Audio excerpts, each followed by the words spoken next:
Here we go. I'm gonna go ahead and play this first clip. It's gonna be at the 1 mark. And I just felt like at that point it needs to be a reset button. Just because I looked at my parents and how beautiful their relationship was, and how this relationship was not being that at all, and how what I thought marriage would be wasn't that at all. And then even just the navigation of this industry as well and what was going on. And I just wanted to hit an off button at that point, and I felt like that was the answer. Right. I tell people, I heard something tell me, hey, yo, Kel, get into a room, lock the door, and get off this balcony. I know that was God now. But at that time, I said it was a person, but I know it was God that told me to do that. And I did that and went and did work. And then from that, changing my life around, where it's to the point where now it's like really living life for me and understanding that, yeah. Kel, even though I'm listening to you talk, and it's a very traumatic experience, and I'm sorry that you had to experience that. But it seems to me, no matter how chaotic it was in your personal life, it was the acting that kept you going. Well, I would say this, because even with the process of me and Keenan, he kind of just, and I don't think he knows it, we did have a conversation about this, but he didn't know any of this either. He didn't know all these things were going on in my life until recently when I was able to talk to him about it. And the thing about it is that on that side of work, when it was a thing of, my talent being stolen by, this writer, this yelling by this writer, all these different things.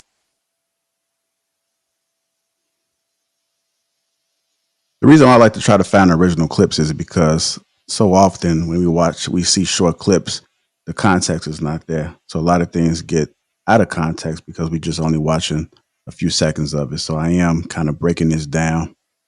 Unfortunately, I may have started at the wrong point. So I said, I'm going to drag this back a little bit to the 104 mark. And that's where it's at, 104:19. So we'll keep it here. That is really deep, and you need to let people know, and let people know how you feel, and let people know what's on your heart, what's really going on. But I kept it in and was like, I can handle this. Yeah. You mentioned a lot of some of the kids, actors and actresses that you were around. Life had gotten so overbearing that they didn't feel they could go on. Yeah. You mentioned Amanda Bynes, and you see her in conservatorship, and you see her dealing with her issues. How difficult is that for you, knowing what you went through and seeing her go through something very similar? It's deep. I mean, when I was at the Sun Hotel in Canada, where I was going to end my life at that moment, on the other side of a balcony, Amanda was there. Amanda was shooting a show, a movie where she played a guy, that movie. And Keenan was in town too as well. We hadn't talked in a while. He was doing Snakes on the Plane. Okay. And no one knew that I was going through with my ex. We had very toxic relationship. You know what I mean? As you can imagine from the start of it all. You know what I mean? It's hard to reveal something after a lie. Yeah, bro. If it was founded on a lie, it's going to fall eventually. Yeah, exactly. And it went from bad to worse, with the things that were being revealed, and it was a lot, it was other times. She had gotten pregnant, other things, and it just got to a point. She had gotten pregnant again? Yeah. While y'all together? Yeah. And it wasn't you? No, it wasn't me. Oh, come on, Cal. It wasn't me. And you stuck around? Yeah, I stuck around. But here's the thing. These were things that were being revealed. She telling you this. No. How did you find this out? I want to know how you found this out. You read a letter. You got to it through the phone. Yeah. Okay. All right. So how that one went? There was a thing where we weren't having sex anymore, and we weren't doing anything anymore. Because you weren't having sex. Clearly, she was. Yeah. It's just because of I knew what was going on. Right. And I was like, yo, what is even happening? You're not coming home. You're not doing all these different things. And y'all mad she not coming home. Y'all Yeah. But then this was, back then. Yeah. We praying for her now. It's all good. Yeah. But this is what the process of what I was going through. Oh, right? yeah. And so now as this is going on, there was a time, get some more soda. Now I need something stronger than soda can. You telling me that right here. Go ahead, brother. I mean, you had one, you aborted that, but that wasn't yours. She told you didn't know. You had one of your own, and she... Yeah, well, yeah. There was a situation where there was a guy, and I had a feeling, you know what I mean, that she was Did you know him? Talking to somebody. It was one of her friends. I'm going to continue playing it, but let me just get some thoughts right now. What's going on through your head? Have any one of you guys ever seen that clip? You seen it? You saw the whole episode, Case? Okay, so you might have a little bit more insight than the rest of everybody else. But what are your thoughts about it when you was hearing about just that particular part so far? Well, I really haven't fully even processed the episode because I think this was the first interview for Shannon where he wasn't driving. He was really in the passenger seat of this episode. It was almost like Kale had Kale had a lot to get off his chest, and Shannon really didn't want to interrupt those moments of where he was going and what he needed to say. So really after this part with the back and forth of Shannon even able to give reactions and ad-libs to what's being said, the rest of the interview, Shannon doesn't even talk that much because Kale has so much to say, and it's so heavy on him, and it's almost like he's talking in the interview about keeping stuff in and not sharing in the past and how he had these suicidal thoughts, but almost in this interview, it's like you're watching and it's like he's kept all of this in. He's kept everything that he's sharing and it's being revealed for the first time because from what I'm hearing, and y'all correct me if I'm wrong, the wife has been talking for a long time on social media, and he just recently kind of started to stand up for himself, maybe like within the past year, if I'm right. And so with them going through divorce and him being remarried and the children custody and all that stuff. So it's almost like he needed to talk not only to someone, but also to tell his side of the story to the public. So it's a very different interview compared to the other internet blowing interviews that he's had. It's almost like a therapy session, and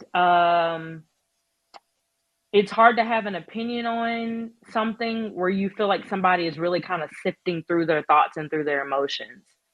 It's almost like you really shouldn't say anything, just kind of respect them talking. And I don't know. I mean, she has a side of they say she has a side of the story, he has a side of the story, and then there's the truth, right? They say three sides, but it's a very perplexed, multi-angled story, and it's extravagant. It's a lot of things that I've never heard of. I don't know anybody that's been married and had two babies for two different men within a marriage. Like, I mean, it's almost like something like it's wilder than a movie script. But at the same time, with me watching this, and I'll wrap it up with this, with me watching this interview, it reminds me that people idolize and look up to celebrities and how they live and what they've been afforded. On one side of the interview, Shannon talked about all of his resume, all of the shows, all of the movies, all of the accolades, over 30 years of continuous work. On the flip side, you see that life will life for everyone. It doesn't matter what you achieve. So that's what I took from it. All right, I'm gonna finish playing a little bit more. Used to come over, right? And you know, I was working a lot. You know what I mean? So it was one of those situations. And so I was dropping off the kids, you know, and you know, didn't go to work, and you know how I go. And so one day I decided where I was like, yeah, I'm gonna take the car and just kind of like go searching where she might be, because she ain't come home. And so I got in the whip, went driving around, saw her whip, looked different, you know, and I saw it, and I said at the hotel, I was like, yo, okay, this is a car at the hotel. I go to the lobby, you know what I mean? I go walk into the lobby. Turns out dude just come walking down the lobby about to go to the car, you know, my car, and then she was driving, you know what I mean? And I'm like, oh, okay, what's up? Take me upstairs. Take me, let's go to the elevator, let's go together. You know what I mean? And he's like, oh, okay, cool. You know what I mean? We go up, we don't need to fight, let's go. Yeah. Because I already know what it is. Right. So we go up, of course she's surprised, oh, you know, within the room. And, you know, we walk in, you know, I walk in there and I'm just like, hey, okay, so this is what's going on. Okay, cool. You know what I mean? All right, and this is what you're doing? Okay, so, and I walk out, because I'm like, I'm not about to fight over someone that... she already made a decision. Yeah, you made your decision. You already we'd have been through it. Did she like come out and let me explain? Yeah. What did that explain? Offer without explanation. Explain. I'll go to the car. After I went to the car, then there was this... I was like, yo, I need to go back. And I went back because now I was like, well, I felt disrespected, so now I need to go do something. I'm going back, so then I'm going back up there. Cops came. Everybody came up at that point. And I remember this cop told me, he said, hey, yo, I seen this type of woman, this situation. You need to get out of this situation. You know what I mean? You need to get out of this situation. Like, you know, like a goofy, still stayed around. You know what I mean? We said we was trying to make it work for the kids. You know what I mean? Trying to make it work for the kids. But it just wasn't working out. You know what I mean? Trying to make it work. And she ended up getting pregnant by another guy. Now, how that situation happened was that I was at the hospital. She had a sickle cell trait. So she ended up... I'm going to stop it there. And then we'll continue to hear a little bit more about that story. But the one thing he said, he caught his wife in a room with somebody. I guess he was going to the car that he owns, and asked to go upstairs. And it kind of hit him right there. A lot of times we often hear when men cheat that the women stay. But I'm seeing a little bit in the comments, and people are saying he should definitely leave. He should not try to stick around and work this out. What do you guys thoughts about what's going on? Bruiser had to take a swig for that one.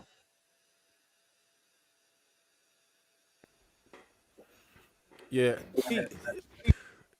A lot of people may have their opinions about it different. Like, men ain't built for that. No woman cheating on them, right? A lot of women can get over it. Men, we ain't get over that generally. It's just not our nature to be able to accept that, right? Once somebody, it's not a good thing, man. It's like, I'm trying to figure a nice way to say this, but you're pretty much poisoning the well. You can't do that. You can't go back to that. Once a woman is yours and then somebody else then had it, like, that's out, man. And men are really not trying to tolerate that. That's just not what it is. And then for her to get pregnant too, it just adds a whole nother level to it. Like, so now I'm supposed to raise your child that you had with somebody else in my house. Yeah, I can't see it. That's a violation. Y'all married too, so it's like, come on, man. We're not doing that. We're not doing that. And he should have absolutely left. But I think he was dealing with, a lot of psychological issues, man. He probably didn't want to fail.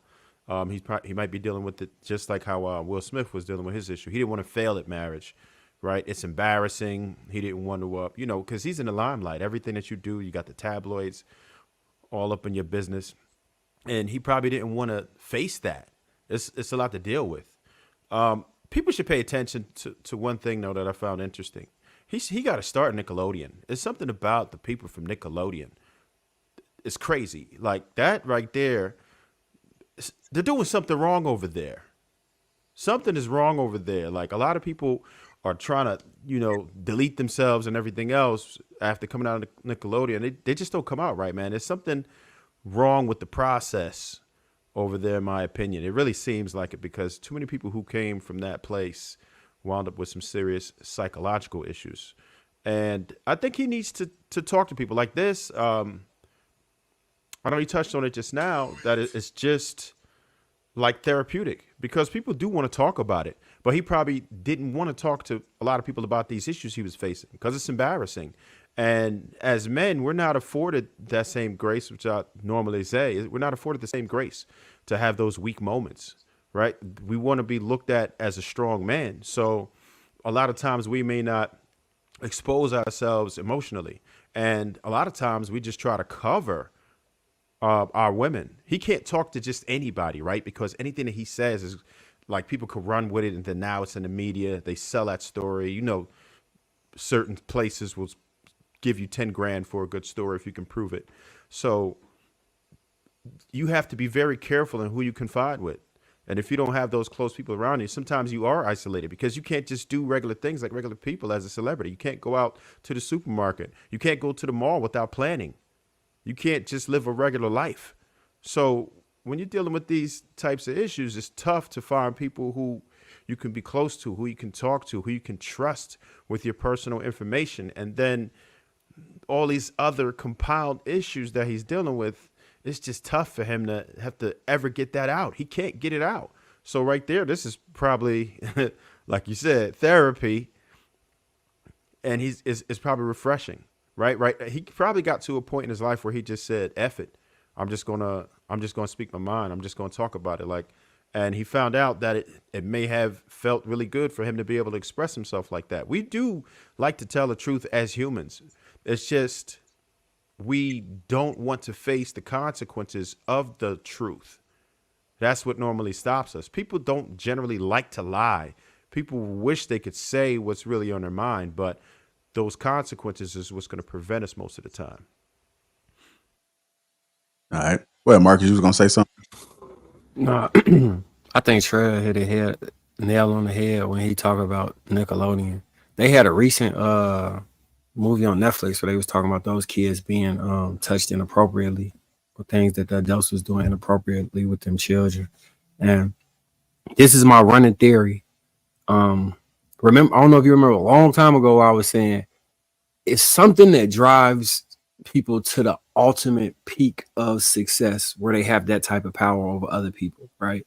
It's not always the case, but I think a lot of those type of people congregate in a position where their sexual urge can push them to propel to a point where, in order to achieve the fetishes that they have, they need to be able to have the max amount of power over everyone to be able to like say, okay, well, in order for me to let you pass this threshold, you have to do X, Y, Z.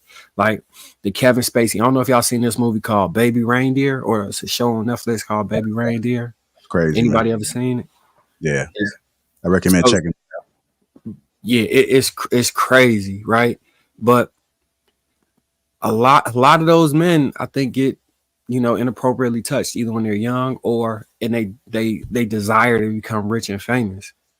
And I asked the question the other day, like, how much would it cost for somebody to do something to you as a man? And everybody's saying no. I'm definitely never gonna do this shit. But there's a lot of men, I think, that value money over morals. Like, it's a whole lot of those type of men who think their self-worth is tied into money. As long as they can get enough money, then their morals be damned, and what they stand on be damned, and none of that stuff matter because I got the bag now. And unfortunately, those be some of the people that be the most miserable. You made all this money and you thinking about taking your life, is because what you exchanged was not worth the exchange. And I'm just speculating when it comes to his situation. But I can't see a wealthy black man in a position where he continuously taking back a woman that's being cheated on and thinking about hurting himself.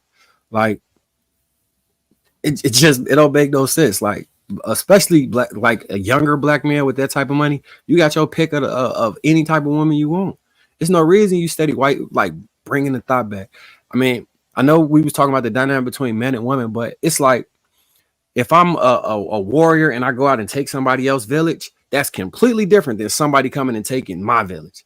And when women let somebody into the village and take your village, they took your whole schmitty, like all your shit gone. He should have got that kid tested the first time he found out she was cheating. He should have, if he even thought she was cheating. I don't know how you get to the point where you even go to the hotel. If I feel the need to have to go to the hotel, I'll leave your ass off general principle, just off the strength. Like, bitch, quit playing with me. Fuck you think I am? I'm not one of them. I'm one of those. Like, never. I would never, ever, ever, ever, ever, forever, ever play them fucking games. But we all got our I don't know. I wouldn't be playing them. I wouldn't play them games. Dude, that's goofy for that shit. He even admitted it. And I want to like be reserved and give him some grace because he's speaking on his story and my sympathy go to him. But that's also your dumbass fault because you knew she was out here foul and you kept taking her ass back. Like at that point, nah, bro, it's a wrap. It's a fucking wrap. I'll put a clip and then I'm gonna come back. You know, I'm thinking it's that. Mm-hmm. We go in there and the doctor comes in and says, "Yeah, so you lost the baby." And I was just like, "Hey, yo, what? You lost the baby?" And I'm like, "Oh, I know that's not mine." And so I lost the baby, and and I'm like, "Okay, so she was pregnant at that time." And this was just like, what was going on? You know what I mean? Within the relationship. That was rough. But then it's also doing movies, doing TV shows, doing all these things as this is going on, not really telling anybody anything. Right. I wasn't telling my parents, telling my family what was going on. Right. You know, so now all these situations are happening, and I get to the point where I'm at, 2004 up there. And the thing about it is that I would drink, to get out of some, emotional, all of this mind, because it was just kind of like, making people laugh and doing all these things. But then also this is going on too as well. You know what I mean? And so I got to the point where I'm about to do this. And the reason I did that was because I went to Canada to do this movie. And we had already, the relationship was just toxic at that point. So now I'm here and I get a phone call. And she's this guy, that she wants to be with. And I was just like, okay, yeah, y'all need to be together. You know what I mean? Like, let's do this. But then I'm also dealing with the embarrassment of all of this situation. What's going on? I don't want people to know what I'm going through, all this situation. And I just felt like at that point it needs to be a reset button. Just because I looked at my parents and how beautiful their relationship was and how this relationship was not being that at all, and how what I thought marriage would be wasn't that at all. And all right, let's go ahead and continue the dialogue. I'm gonna go to you, Ruth. What are your thoughts about what's been going on, man? Yeah, I think he took his vows seriously, but a little too seriously, because you got to know your limits, right? You got to think ahead of time, like, yeah, I do, forever, but, even in the Bible it says, if in cases of infidelity, you can divorce. So if it's the first time it happens, and then you gave her grace, you can't let it keep happening, because at the doctors you're embarrassed, after when she was pregnant you were embarrassed, and then it's a whole thing of keeping secrets. Like when you try to keep secrets, it ends up blowing up. Like there's nothing that is going to be hidden. It's all going to come out. And when people don't know that, they go through a whole lot. They put themselves through a whole lot. So you got to know that nothing is a secret. It might be a secret right now, but it's going to be revealed later. And I felt like it's not just a coincidence that you could walk into a hotel and so many people pass you by. Why did he run into that guy? God was trying to tell him something and show him what was going on. So, personally for me, I don't go looking for cheating, but man, people were sending me letters, dropping letters on my place of business, and you don't have to really look for nothing. You're going to find what you're like. If you really have a relationship with God, like, it's going to be revealed. Whether you have one or not, you're still going to be able to see the signs. So you just got to know, like, how far what you can take in disrespect. And as far as his self-esteem was not intact. Something happened when he was younger for him to be taking all this in. And it's not because he's a celebrity. It's so many black men that let women cheat on them that they don't, as long as it's not like really known, they'll stay with her. And she stopped maybe. But it was a lot of people that's embarrassed. So he's just a man that's really loyal. He wanted what his parents had, but he didn't vet properly, unfortunately. And I feel bad for him. And people saying it's two sides to the story, but he said enough for me to believe his side. They don't really matter what you say. Can I just add this, y'all? We have to realize that he keeps saying in the midst of all of this, he was still working. He was acting on shows, he was doing movies. So this isn't a regular marriage or everyday run of the mill, husband and wife where they're going to work, coming home every day. Like they probably didn't see each other for weeks or even months on end. So to say that he was just putting up with her just wilding out every day, I'm sure that wasn't the case. You know what I'm saying? He probably was gone and then coming home to her showing signs of, okay, she's not in line as a wife. So then, just to give him a little bit of grace, I'm sure he was like literally gone from the relationship back and forth on and offset. Just like Will Smith with Jada Pinkett too. Oh no, I'm not giving either one of them a pass. Didn't he say that she was away for the night and he didn't know where she was at? Yeah, he said one night. He said something happened with their kid or something That's like that. one night too many. Well, that's what I'm saying. But he also was saying in the midst, he was gone doing movies and shows. So you have to realize, like, this not just she wasn't gone for weeks at a time. And he at home like every night, like, where's my wife? Like that wasn't going on. You know what I'm saying? He's a celebrity working. Well, there's people that incorporate. Same reason how Kevin Hart was cheating on his wife. He was That's gone. different. She man, hell no. I'm saying they're if you're an actor, they do movies for 3 to 6 months, sometimes 3 to 6 months to sometimes even 8-9 months on end in different countries and everything. And all the time, if there's kids involved, the wife is taking care of the kids in school or with the nanny and all that kind of stuff. So they're not necessarily seeing each other. So it's really on the code of trust, respecting each other, and really having somebody that you rock with for real, and y'all trust each other and lean on each other. But if that's not establishing a relationship, you don't know what the hell each of y'all doing. But I would say this. I'm sorry. I would say that just like the military too, they were not having sex. Like, so they had some kind of schedule for her to not be having sex with him. So it was some kind of regularity there for him to notice that she was cheating. Yeah, if he was going for a movie too, and they hadn't had sex in 8 months, and you 3 months pregnant, do the math. I think both. If I left you at home with the kids, I'm gonna call your ass in the middle of the night and ask you to let the kids stalk the daddy. And if you can't do that shit, it's over. Like, where you at? Yeah. What? I ain't getting no excuses from that point. What, you not in the house with the kids? No, I just had to get a babysitter at midnight. It's just a wrap. Fuck you, man. If you have to do that, it's chilling with you no more. Huh? If you thought right, if that's you have true. To do that, it's already a wrap.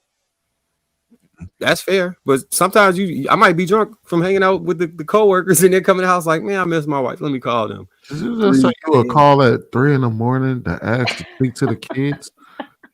Maybe shit. If I ain't been able to speak to them all day, maybe it's possible. That's why Ruth said it. That's why Ruth. That's exactly why Ruth said what she said. That's why she said. Especially if I feel a way about it. If I feel any type of way, like, man, some don't just, you get a feeling when things just don't seem right.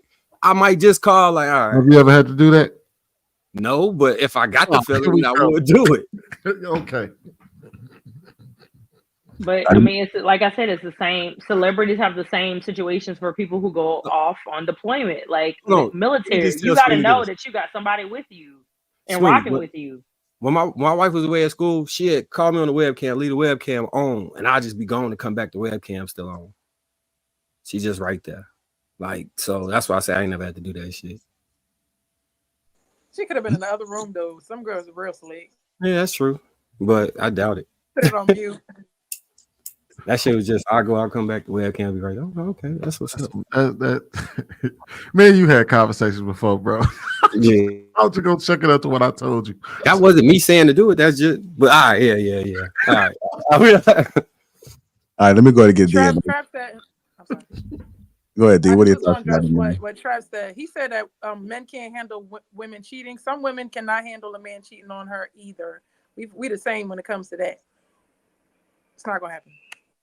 All right. I beg to differ. Oh, wait, Lapeef, I just want to say, hey, y'all, miss y'all. It's been a minute, too. I just came on to start talking. I miss y'all. Hey. All right, welcome back, Casey. Good to have you back. Thank you. We'll go ahead and get D in there first. Go ahead, D. So as I'm listening to him, and I know people wonder sometimes why people stay in certain situations. And I know he mentioned a few times just the emotional state, like mental health. That's like one of the biggest things to where you can tell yourself, put it numb. You can tell yourself, like, you know what, I know I'm better than this, or eventually I can get this person to see my worth, or just everything that I'm doing, they will one day recognize me. So, I mean, it's very unfortunate everything that he is saying now. But even when you're in that initial stage going through something, do you really get to process it once you get to sit back and just looking at the history of everything? So now I feel like more of that clear mindset, especially just mentioning his parents and seeing like, okay, this isn't how marriage should go. So you're getting that clear mind, but it's just, unfortunate to where it's just like and I can just say from my personal experience how I've handled something. But if I'm looking at it from somebody else's eyes, I could be like, you shouldn't be in this. You shouldn't do that. So it's just, I don't know, like peace is just something to where how I know it aligns with my journey and everything else that's happening. And who's to say, could this been, the person for him, or if not, sometimes our personal feelings get in the way. We try to go for things that may or may not align with who we are, but just growth and just over time and just even learning from that. So, and as like a black man to where, um, unfortunately today, I just feel like black men really get like that bad rep or whatever. And if you have someone that has like a soft side per se, it's like, can he be this leader?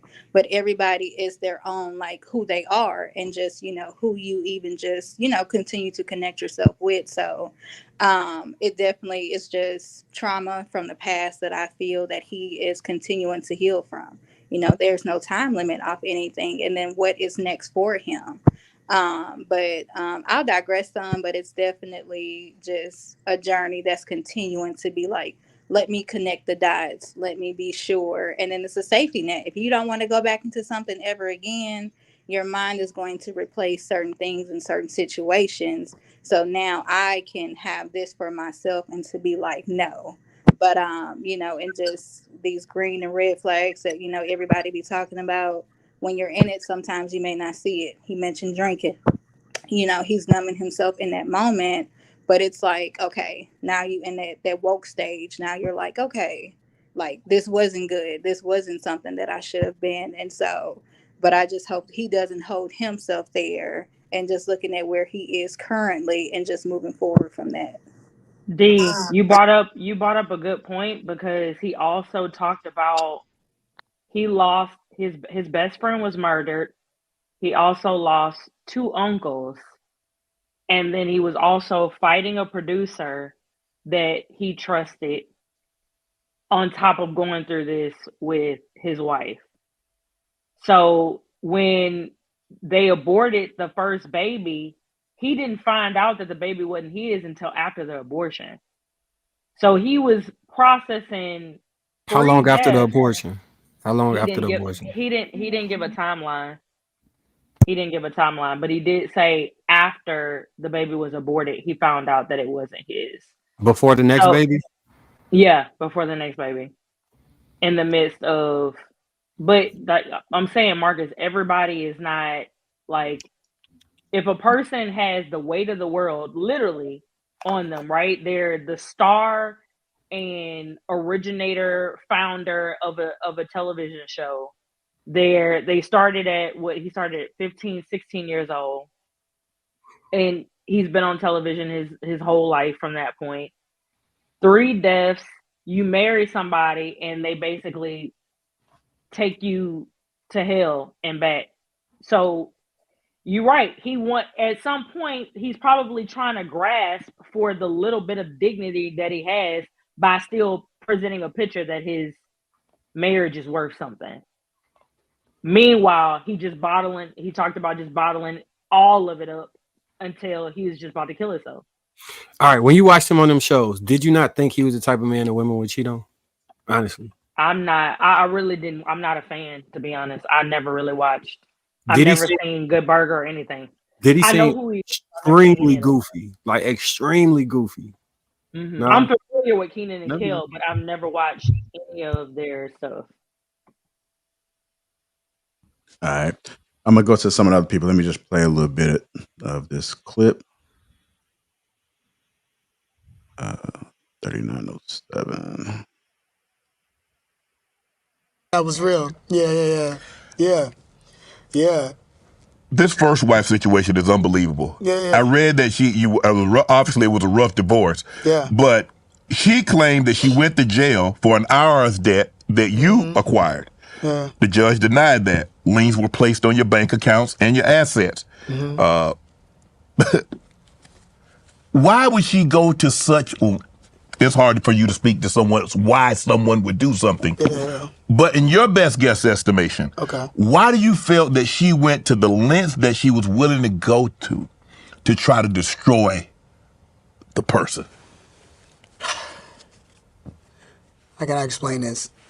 So, as we talked about the spiritual side of things, there was a deep things that she's going through within her life, that I know she needs help with. Okay. And there's things that are being revealed now, even throughout her process of life, but things that I've already known. You know what I mean? And I wanted her to get help throughout her entire process, but she did not want to do that. She didn't want to do that. And so when the divorce happened, you think co-parenting, people do it. Relationships, people do this. It works when there is a person where both people are taking the emotions out of it, and that's what it is. In this situation, that's what it wasn't what it was. It was a thing of, she said, hey, I'm going to make your life a living hell. I don't want you need to stay. That was the thing. And after, even through the process of everything that we had gone through. And she still wanted you to stay? Yeah, because the thing of it is that the guy she was seeing at the time, she didn't want to be with him at that time, but she was pregnant by him, and I'm like, this is who you need to be with. Let's make that clear. And he wanted to be with her, you know, and their family knew that they were together too, which was another thing from a loyal side of things, was like, yo. And so, but in that process, they wanted me to all stay. You know what I mean? They wanted me to stay within that, and I'm just like, no, let's just co-parent. We could do that. Right. She took me through it as far as like, okay, no, that's not what I want to do. Within that process, she went so far as to change the kids' names. She alienated me from my children. And so the thing of it is that I talk to fathers a lot about this process because, we have baby fathers and that don't want to be there, but I definitely wanted to be in my children's life, right? My two oldest children, Lyric and Allure, right? And the thing about it within that process, where when that was taken away to a thing where I'm going to court, right? And I'm fighting to see my children, meaning that let's finish this divorce. She didn't want the divorce to end. So in her mind, it's just like, oh, well, no, I'm going to make this go on as long as possible. Right. And also, I'm going to make you continue to pay this and that. And, now, jobs ain't what it is. But I'm hustling my butt off to try to pay, and I'm paying and doing all those different things. But I'm going to court and she's not showing up. And she's changing the kids' names. And I'm trying to go find out where they're at. You know what I mean? And I can't go. I'm trying to go to the house and like, yo, what's going on? And she called the cops because I want to see the kids and he tried to break in. Her dude's going along with it. And I'm just like, okay, so I'm not going to do that no more. Let's do this the legal way. Right. And now you go into court and the house was already in foreclosure already. I just played a little bit of it. We'll go ahead and go to you, Miss Chamonix. I mean, I don't know what else to say about the situation. She seems kind of mental, I guess. Something's wrong. She's just doing way too much. Okay. At first I'm like, he's got a little whore on his hands, but the more and more he talks, the attention, I don't know what she's craving for. It's something that she's missing and she's trying to get it, or it's just not all here. Something is going on with this young lady. I don't know what it is, but it's not normal. I feel sorry for him because I think he's trying to handle it the best way he can. He knows something is going on with her. That's probably why he's trying to stick it out, because he know she is a little, but I feel bad for him. He seems like a very good guy in a horrible situation, and he's just doing the best he could with, the best he can with the situation. As anybody in a marriage would probably do if they, care for the person. It's like through thick and thin. I guess that's what the the vows say. He's doing his part, but I mean, enough is enough. It's like a situation where, a person who's so in love and they just give to that person, even if it's at the detriment of themselves. It's like, it's one of those situations. I've been there. I understand. But it's time to release. And did he release and let go? We didn't get to the end. Did he finally let go? Thank God. Sometimes you gotta keep coming at you to the point where it's doing something to you, and you just He's know. remarried, Shan. Oh, she's remarried. No, he is. I was going to say, somebody actually signed up for that. Oh, Jesus. He's remarried. He remarried. Oh, good for him. See, there's light at the end of that tunnel. Yeah. Shan, if your family, if you was cheating on your man and your family was talking to him about, you should just stay. What do you think they thought of him to even bring that conversation to him? Would you repeat that? What was the question again? If you was cheating on your man, right? Mm-hmm. Your family went to him and said, I think you should just stay. What kind of man would even enter? Like, I think in my mind, I think that conversations when nobody even come talk to you, like. So I think that you and him are just different people. And I think that, it just takes people. It's so much easier on the other side, right? We can always give other people advice, but when you're actually in it and your heart is involved and you got things going on, you just never know. You can sit here and be like, oh, she cheated, and most men will leave, but a lot of men stay when the woman's cheated, so we don't know why they make the decisions that they make. Yes, it's the right thing to do would be like, I'm out of here. However, I don't know why it took him so long to realize what he was married to and to walk away. But I just feel bad that this happened to him. He seems like a really nice guy, a solid guy, and I hope that his new wife treats him better, gives him everything he deserves. So I'll say this. Sweeney just sent some information that suggests that just as many or even more men may stay. I'm not going to argue that. I didn't do enough research on that. But what I will say is this. Men are stupid if you stay. A woman doesn't respect you when she does that. And you are out of your damn mind if you stay with a woman who doesn't respect. And once she does that and then you let her back into your life, it's over for her. Just chill out. Leave it alone. It's your losses. Simple as that. So, question: If a woman cheats one time, right?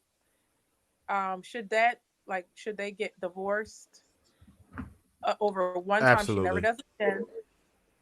No, there won't be no ever does it again, because that one time is enough. It's a wrap. Why is it in our culture that it's expected for the woman to forgive a one-timer, but not vice versa? I can give you an example. Because men and women are different, and there's a million double standards, and most of them is advantage woman, chivalry, etc. It is what it is. It's a double standard because we are not the same. Trev, you can't say men and women are different and read that article that I sent you, bro. Thank you. Yes, I can. No, you can't, because that article proves that they're not. Because they're the first one them. did. The second one said that women are twice as likely to forgive than men. Yeah, but that one also that. polled far less people than the other two articles. I think the first two articles. Well, why you send it if the information is bad? I'm just reading. I bet it's not. I don't think that was literally the headline, though. No, I don't think the headline is bad. I just think that I just offer both of them. That way, y'all can kind of read through it and gain y'all own perspective. But from what I'm gathering is that, given the numbers, men and women are not all that different. But I also did tell you, I said regardless of the reason, because women do also have their reasons for why they stay in marriages that they find that it may not be beneficial for them to leave them. Just like in that particular absolutely the particular example that you gave, where these men in these marriages may be most likely to forgive, considering the fact that they don't want to break up their family, considering the fact that they don't want to lose their kids, considering the fact that and everything, and 401k and pension and house and all their things that they've worked their life to gain, they will lose because most places don't punish women for infidelity. You'll still pay alimony. Which is why I disagree with one of the people in the chat when she said that, or when they said that they cheat because they forgive because they're cheating too. No, there's a number of reasons why men may forgive, and that ain't got shit to do with him cheating. It has everything to do with like him maybe losing everything, and he's not trying to go through that. So and then you also have to. Yeah, we are, but you have to also consider how embarrassing it is. You see how he held that information and it took him a very long time to say it. Mm-hmm. It's extremely embarrassing for a man to admit that his woman is cheating on you because you feel like a failure, like you're inadequate, right? So men don't really talk about that stuff. Women will talk, oh, he cheated on me, he cheated on me. When a woman cheats on a man, it's a man's fault. When a man cheats on a woman, it's a man's fault. That's just the perception. So no matter how you spin it, it's not beneficial for him to talk about that. And like you saw in his example, he didn't want to talk about that. He did not want to admit that to anybody. So even those surveys and everything else, men typically won't be honest. I'll tell you right now, if my wife cheated on me, I'm not telling y'all. I ain't telling nobody. I'm going to just handle that quietly. Would you take her back? Where'd you take her back? Fuck no. He wouldn't tell y'all. You would quietly divorce. And then it would be your fault, Trav. Why wouldn't you tell? Like, why would you tell? The reason why you wouldn't tell is that because you're embarrassed, or is it because you just don't want nobody to know your business? Both. And you're okay with looking like the bad guy. Which one is the primary? I don't care. Which one is the primary? I don't even. They're both. Either one is bad for me. I don't particularly like people in my business like that, but it's bad. Which one you value more? Somebody knowing your business, or being embarrassed that your wife is cheating? It's embarrassed that your wife cheated on you. That's probably primary. I'm saying, which one do you value the most? I just told you. It's more of the shame of you knowing that your wife cheated on you. Like somebody dominated your woman. That's a bad look. Why do you feel like you'd be shamed that somebody knows it? That's just how I feel about it, man. It's not a good look. It's like there's an inadequacy there. You know, it is what it is. Somebody asked the question that why do we want to be done when a woman cheat or something, or our wife cheat? I think it was Ruth, right? Why do y'all think that we don't feel the same way? Meaning, if he cheats, we won't want him either. It's not a difference. It's just dependent on the person. Okay. Who said they feel that way? No, Trev was basically saying like women will take you back, but we're not like that. And I'm like, not all women. Some women, if you cheat, they're gone.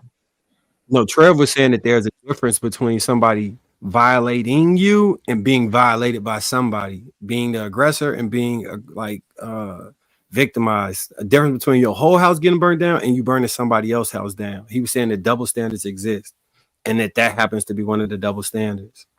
A woman has to be conquered and let another man inside of her body, as opposed to you. However y'all make it biological, at a woman feels the same way. If her man is out in the street, she's gonna feel like he's a hoe without thinking the word hoe.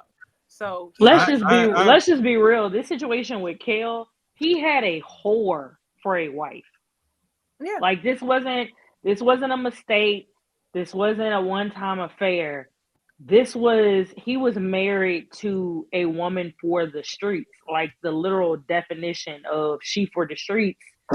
She has no morals, no standards. She's having unprotected sex with other men inside of her covenant marriage. Like she is out there to the most extreme levels of being out there. What Ruth is talking about and what y'all are talking about is people that are married that may have slip-ups, and y'all saying, okay, if they have a slip-up on either female or wife or husband part, both part, Ruth is saying the women to pull out, and Trev is saying the men to pull out. What Sweeney was saying, and I believe Shan said that it is really case by case. Like, it's not a one size fits all if it's like a one situation type of situation.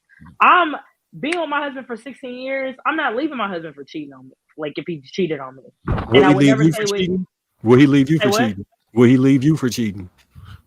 We've never in your opinion, I know you haven't cheated. I'm saying, in your opinion, would he leave? Don't do that. You want me to call him? Right? Yeah. No. Because me and my husband have went through some rough patches in our relationship, not dealing with infidelity, but we're on a deeper, like, Bruiser talked about it. Like, when you on a level, and I think it was on King Talk, Bruiser was talking about how he is with his wife. Like, when you are on a level with your wife where it's like, or your husband, where it's like, it's a friendship, it's that covenant, it's like you are tied for life on some spiritual, like, soul ties. Like, I mean, you literally like bonded on a deeper level. So I'm saying, in 16 years in, my husband cheated on me. What all my husband provides for my children, for me, the way he treats me, how he's been in my life, who he is to my family, how he provides for us, how he protects me, I would not leave my husband if he cheated on me. With that being said, my husband respects me. I don't drive past my husband's home every night. I don't have to drive past no places. I don't have to pick up his phone. His phone is sitting there. I don't search through his things. I don't search through his car. So, like, you got to know, like, every relationship is different. And this situation with Kale is not a everyday. People aren't having multiple babies on their husbands and wives. Like, this is crazy. So let me ask you this. You can't use it as a baseline. Go ahead, Trev. And Casey, he's highly unlikely to cheat. So watch this. Any woman on the panel, right? Just answer this one question. Which one of y'all could go ahead and slide with a dude without an emotional connection? Can any of y'all do that? Any woman here who can slide with a dude without an emotional connection, please raise your hand. 0, huh? Okay. How about men? How many of y'all can slide without an emotional connection? Is it possible for you to slide, like, if you're not married, without an emotional connection? Okay. So a lot more men. Sweeney didn't hiding right now, but I'm pretty sure he would have raised his hand. Darwin, I think you being married makes it even more easier to slide without emotional connection. What did The Rock say? Bang. It doesn't matter if you have an emotional connection. Bang. I'm still dropping. So listen. No. So what I'm saying is that's the difference. You love that man. You have an emotional attachment to that man. I can slide with no feeling. That's the cheating different for men and women, right there. Well, let me say this. Somebody said I would still leave him if he had multiple women pregnant. I'm gone in that situation. This Kale situation is not an everyday type of scenario. You're right. Somebody said earlier. So there is a line. Let's pick it. I love my husband, but there is a line. Somebody said I do believe that, but all right, never mind. But wait, hold on. You guys put a ban, y'all. Women leaving their man. Does your friends have stories about this? Don't you guys have that one friend that have the same scenario? Or this is not normal? What you talking about, Ruth? I know a homeboy that had a girl that did him dirty. Are you talking to the guys? Like, every guy in their guy circle has like a girl that did this to a guy, no? Yeah, and them dudes stay with her. And you know what? They knew she was a hoe before. I know. So when we was in high school, my little cousin, they ran the train on a girl. Like 7 of them hit. The last dude in the train ended up wife and her having 4 kids with her.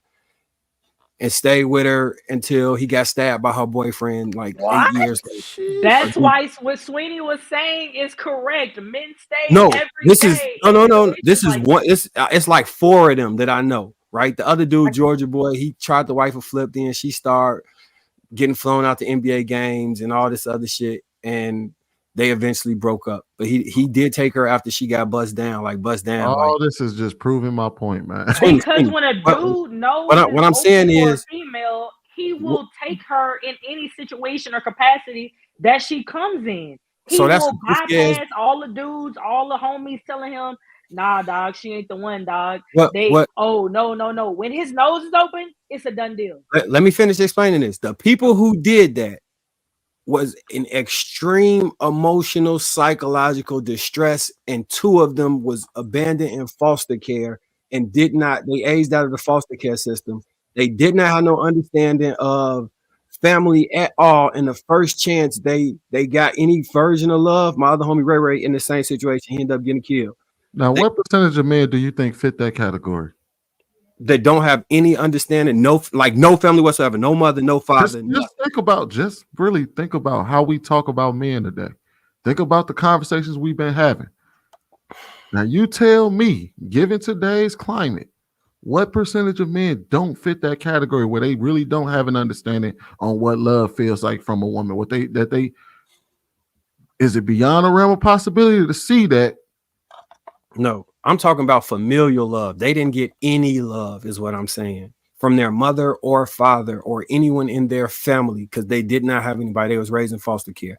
I think most people at least got love from a parent, aunt, uncle, a grandparent. Even if your parents don't raise you, you got grandparents. Those are extreme cases. I probably know 2,000 men. And I can say this about 4 or 5 of them. That's an extreme rarity. But Marcus, Hill is in a working position of literally sharks swimming around him every day.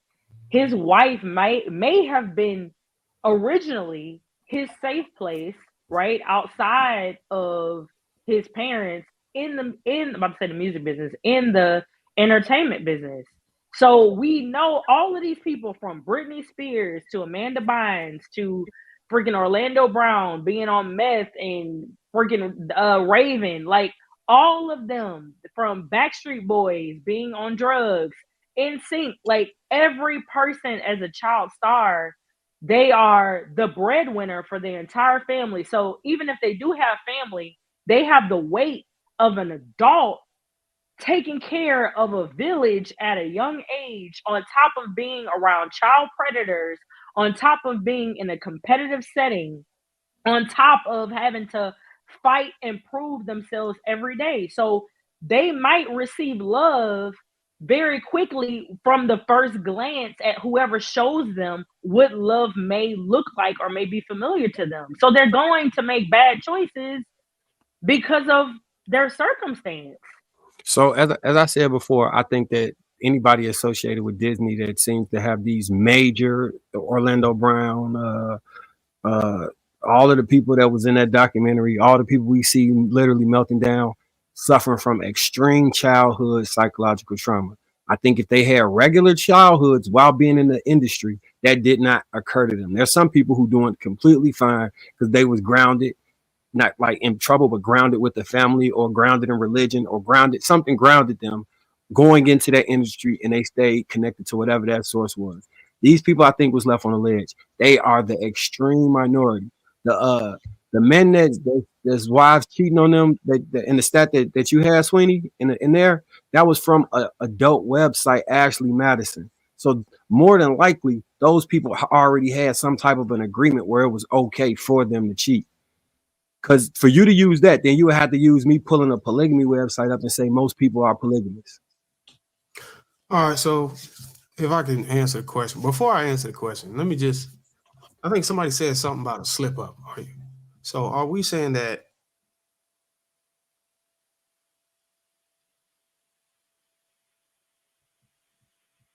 busting it open is a slip up? And when it slipped out and then she put it back in, I guess that's what they mean by slip up. Slip out, put it back in. Okay, so I don't agree with that. I think we just let that run as if we was all like in accordance with that, but I just want to go on the record that that is not a slip up. A slip up is not. Okay, anyways. So no, Bruiser, I said if your husband has a slip up. I think I use the term slip up compared to this situation with what hold on, Hill's wife. Conquered versus conquering. If your what do you call it? Like I'm a if a husband has a slip up, I mean, I don't know. I'm not a man, and I'm not psychologically. If a man is had a affair at work or situation, when I say slip up, meaning you finding yourself in a compromising situation with having feelings or being physical with a female where it necessarily may have not been your intention. That's what I deem to be. Somebody told you that it wasn't a man someone told you that when a man is found in that compromising situation, that is not his intention. Somebody told you that, right? What you talking about? Somebody told me. So you believe that it's not his intention to be in that situation? I believe that there is such thing as temptation, Bruiser. Like, I believe that there is temptation. I believe that at the end of the day, I agree with you that there's temptation. Human. Man is human. So something can happen on the fact of your guard not being up as it's supposed to be on a daily basis. I believe that there's a possibility. I will always leave room that man is man, whether it's woman or man. People are human. I don't ever deem and say this person will never do something to me. This person never do this to me. Whether it's a friend, a family member, my husband, my children, whoever it is, whether outside of myself, you only control yourself. You control your mind. You control yourself. You have no control over any other person in this world. You can pray for them. You can love them. You can do everything that you deem to be in good standings with whatever religion you follow or what your moral standard is. But at the end of the day, you doing whatever you do does not control the outcome of another person. They have to be in lockstep with how they feel about you. It has to be on the same level, and that's it. Can I ask? Okay, that was long. But I agree that I agree that men make mistakes. But to say that a man slipped up into some pussy or he didn't intend to knock her down, I don't agree with that. So whoever told you that, they were capping. All right. So on the question about Kale, who said somebody told me that, Bruiser? I don't know. I mean, obviously somebody would have to tell you. I'm like, what are we talking about? My parents been married for 48 years, and me and my husband been together for 16 years. So I don't know. Unless you're a man and you actually going to go smash a woman, someone would have to told you this, or someone had to convince you that this was the way. This is Darwin. I believe that people are people. So, like I said before, I will never say what no person will not do on this earth, because so you're talking about being capable of doing something. I'm not talking about that. I'm talking about intending to do something and finding yourself in some pussy and not intending to smash it. Every stroke is intentional. Every stroke. All right, so no diddy. So let me try to get to this question. So because I don't want to hold up. Everybody has some good point. But what I wanted to say was and I think people touched on it a little bit. I wanted to say when a man allows his wife to be dominated by other men and used as a vessel to bring in their seed, for one, he's not spiritually grounded and he doesn't have, self-esteem or self-respect. And this man also don't have any concern for those who aspire to be like him or gain inspiration for how, he operates as a man. But from what I see with this dude, Kale, I think he thought it was cool. I think he thought it was fine. He thought it was okay to accept a man allowing his wife to get bust down and still be with her. What the fuck? And there's a lot of men who are not, being raised with self-respect and self-worth. How did you gather all of that? Hold on. This is another reason why. The sexy talk. Hold on. I'll let everybody go. But this is another reason why day in and day out, we try to reach men through our content to make them aware and learn how to value themselves. And sometimes it's not enough because that type of content is largely reported and underpromoted. But all I can say at the end of the day is I hope he learned, I hope he make the adjustments, and I applaud him. I applaud him for being honest and humble. but now it's time to be better and surround himself with a better group of men. I wouldn't necessarily call her a whore. This situation is more like she's pimping him. You know what I'm saying? What? I think she was pimping a dude. Like, she said she wanted to stay, and she told him she wanted to stay, and that nigga was staying. And she was getting bust down and making babies with other men. She was pimping this dude. I'm pretty sure she was using all of his money. She probably was spending his money on the dudes that she was messing around with. Man, you do know him being pimped. Never mind. Well, he does have a point there because she did have a criminal. She did have a criminal past that did come out at the end of the How did you gather that this man thought it was cool that his wife was cheating on him? Where did you? I didn't say that. I didn't say that. You did say that. Okay, well let me correct you because I didn't say that. I said this man thought it was cool. He thought it was fine to allow his wife to get bust down by other men. Where did you gain that from? Let me go ahead and play a little bit more of this clip, and then maybe we might be able to find what Darwin's talking about. Okay, so whenever she cheated and had a baby, what did he do? That don't mean he thought it was cool. Okay, how did he make it as if the man enjoyed it or something? Why would he take her back then? We just sat here and had a whole conversation about why men may forgive. And no, I'm talking about this situation right here. Okay, so you're asking a question that only he knows the answer to. But we just ran down. No, I'm asking a question based. I'm observing it by my observation by looking at it just like everybody else. This is what I saw. Okay, so but you asked, well, why would he do that? And me and Trev ask somebody why would he do that? You just asked that 5 seconds ago. What did I? Why would he? Well, why would he stay? Why would he stay? And me and Trev just went down. Why would he stay? I didn't ask. Right. So me and Trev just went through a whole diatribe about why men in those type of marriages, especially considering that he was the breadwinner and what he could potentially lose, why he would stay. Those are all examples of why a man would stay. Listen, what you and Trev went through on why. Also, don't forget religious. Hold on. What you and Trev went through on why men stay in these situations ain't got shit to do with what I think. So I just gave you what I thought from my observation. You could go pull up a stat. Y'all gonna have a whole diatribe or kumbaya about why men stay. From what I seen, I said what I seen. You saw a man who thought it was cool. I saw a man that thought, when I was looking in that camera, just like everybody else on this panel, I saw a man who thought it was okay to accept his wife being a bust down. Therefore, he stayed with her, even as she got pregnant. Ain't no man in his right mind is gonna do that if he know that he got some type of self-worth or self-respect for himself. Do you think most men have? That's why I said we make content on a daily basis for these type of guys to make them aware that they don't got to be fucking mistreated. So do you think that these type of guys is a minority or a majority?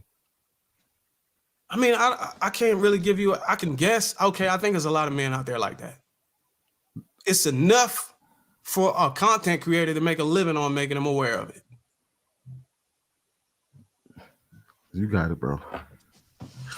For years, in and out of court, and all the shenanigans that were going on, and fighting to see my kids, and all these different things, and getting breakthroughs through it all.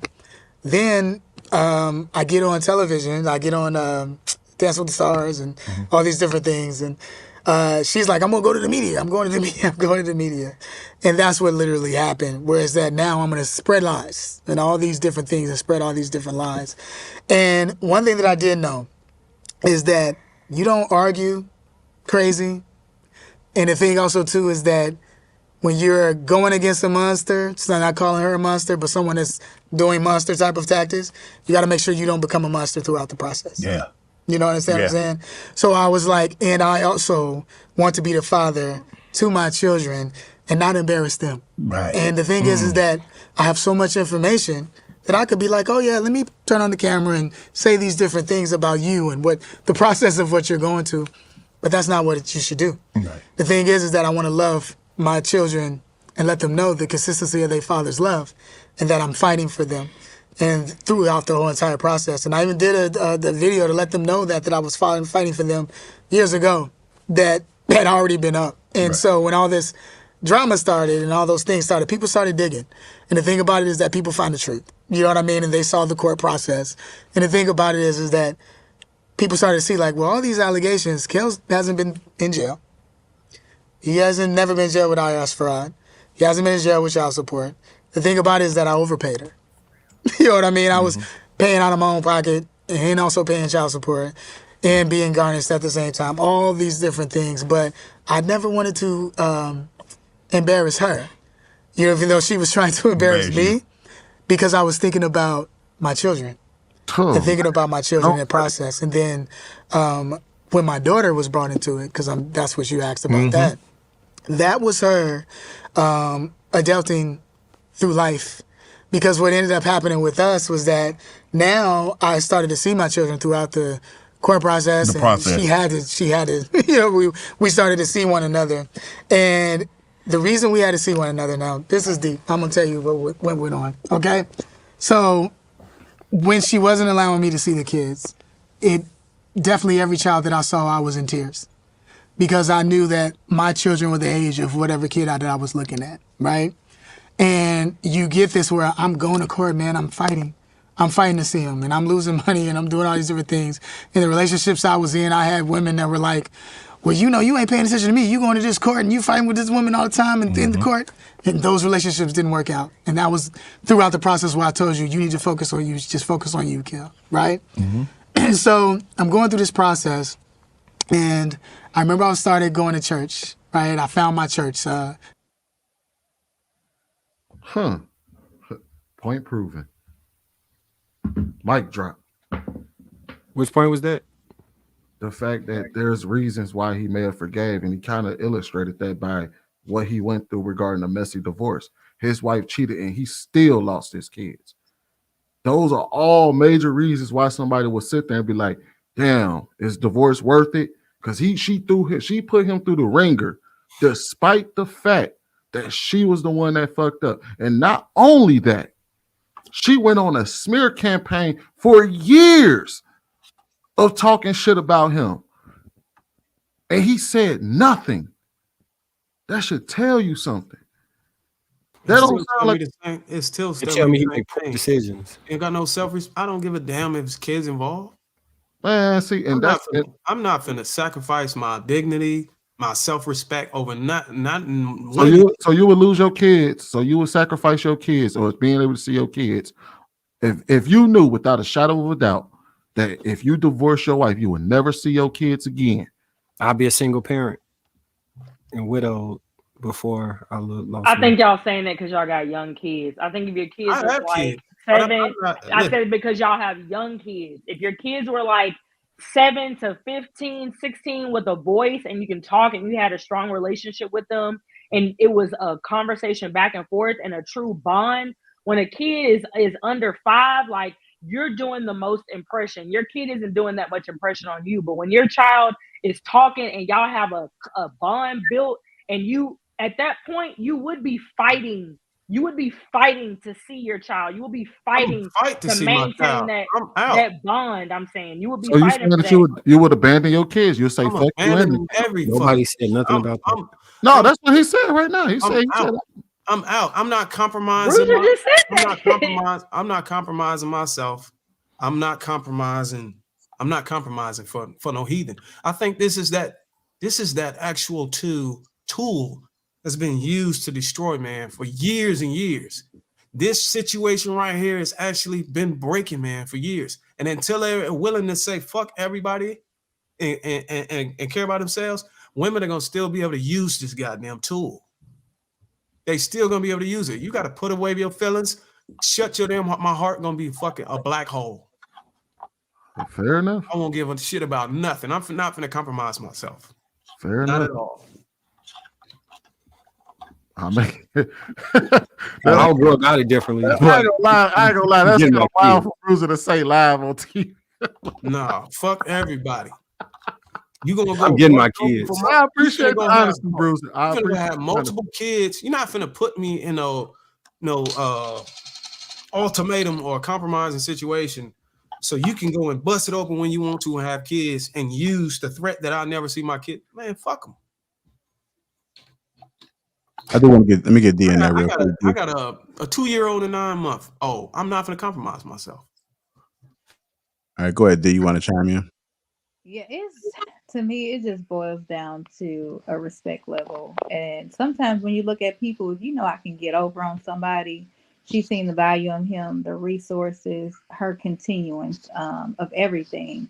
And so it's just one of those streamlines to where he's in a position he could lose more, even though he's not in the wrong, but he's going to lose more even when it comes to the cost and the just everything else that will trickle after the fact.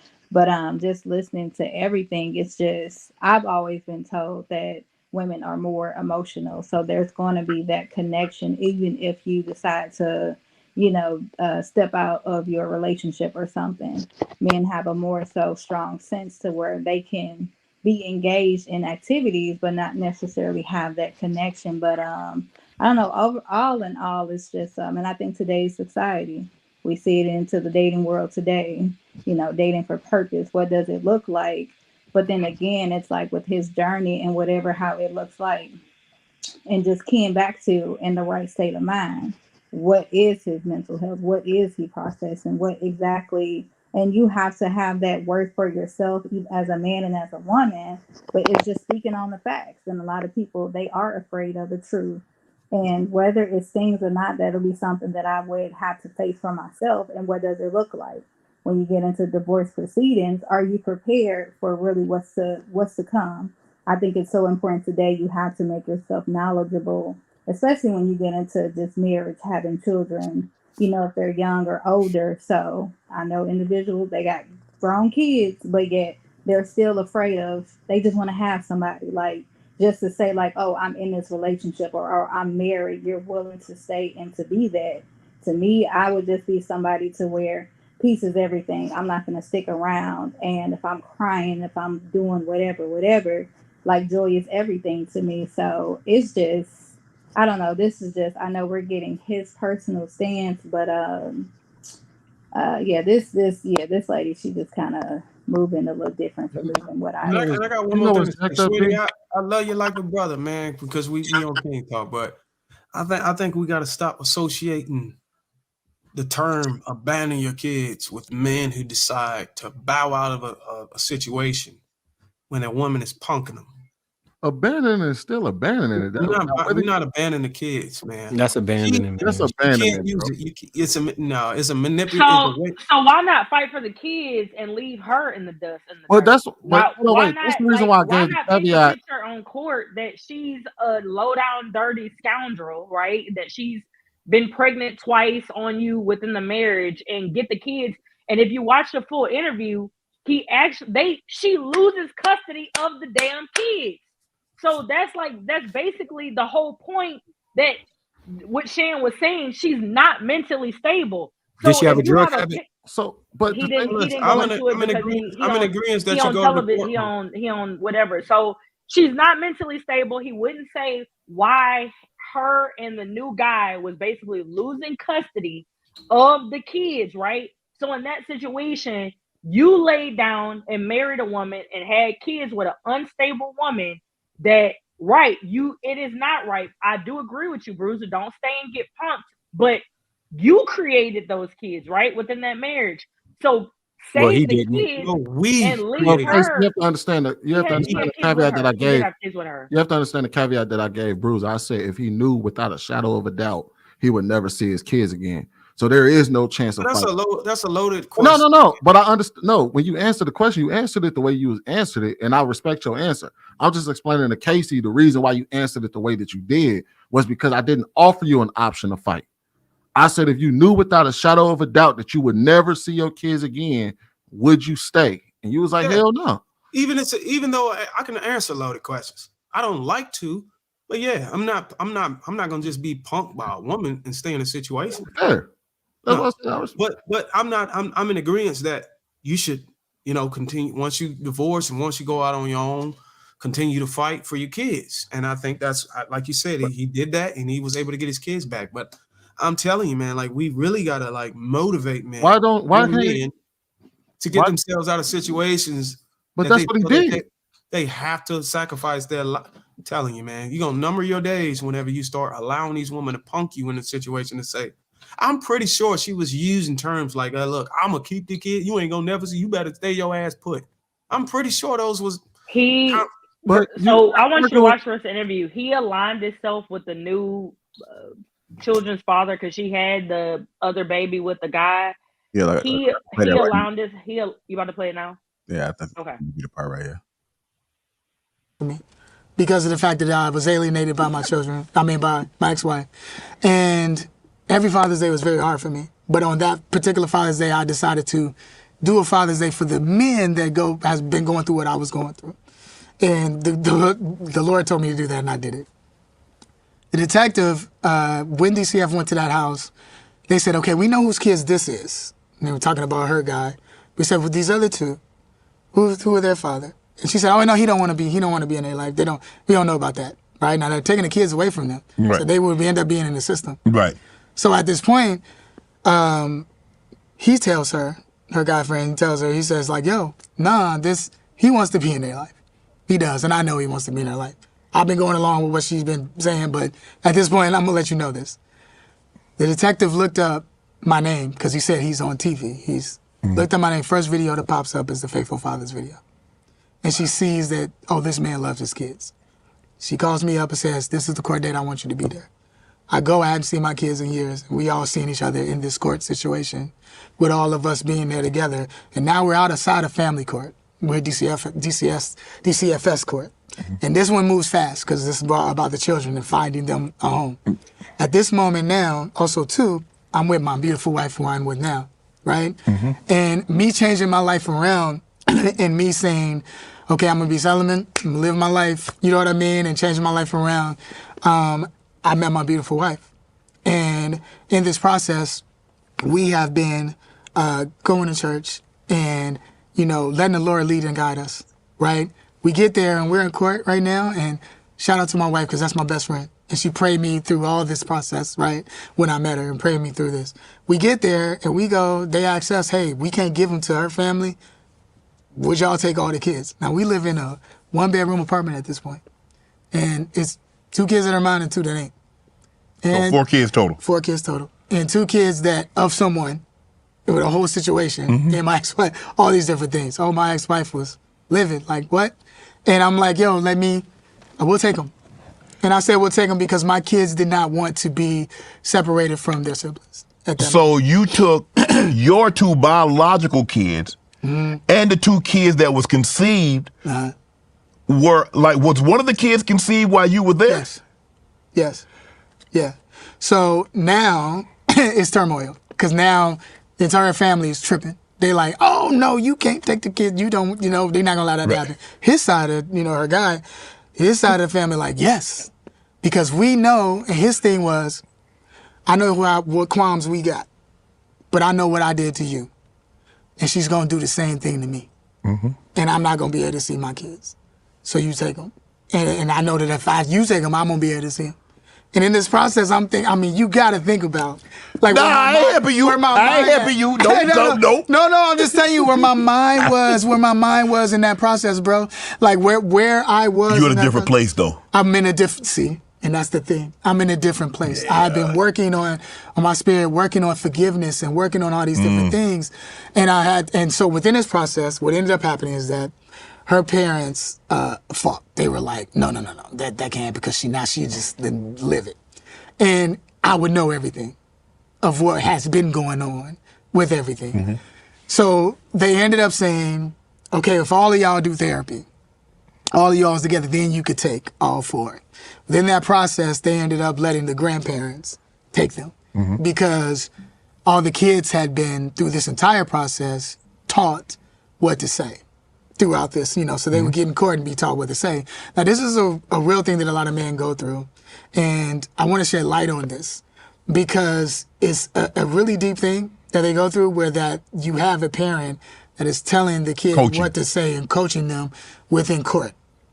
And the kid doesn't know that that's what they're going to do. It's like, you say this, you say this. Her guy friend was like, they've been coached this entire time. So all the times where you couldn't see them and they saying they don't want to see their daddy and all these different things was going on, she was coaching them. throughout this process. And that was a hard thing, as far as alienating and coaching and understand. And now I'm here where they're back in my life, and I'm like, I don't want to let them go. Within his, like, you know what I mean? Did y'all see the article I put in the back? Yeah.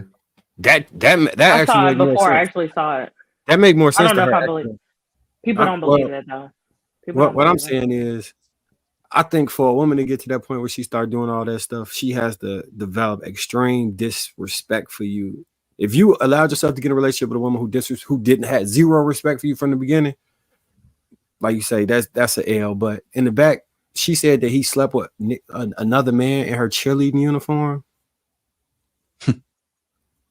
So if something like that happened, I could see her wilding out and acting that way.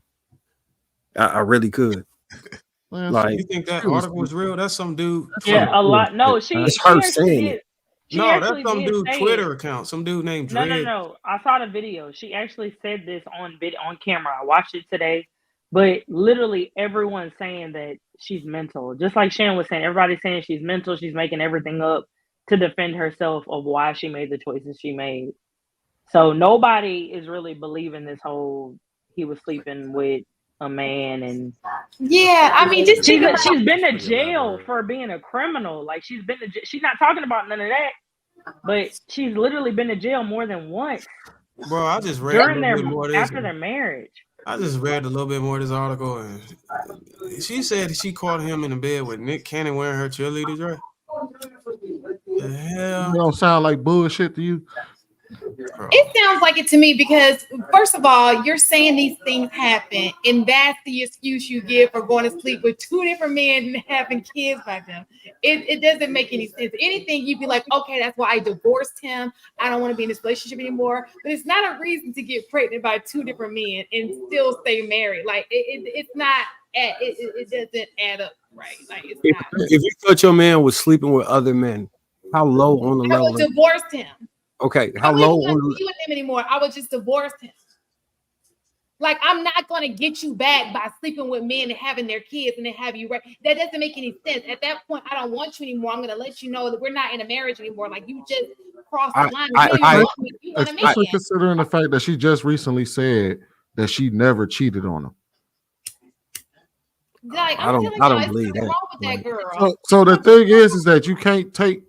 If she said, like, I get what you're saying, Marcus, that if she actually caught him doing this, there's such a low level of respect that I could see her doing all of this shit.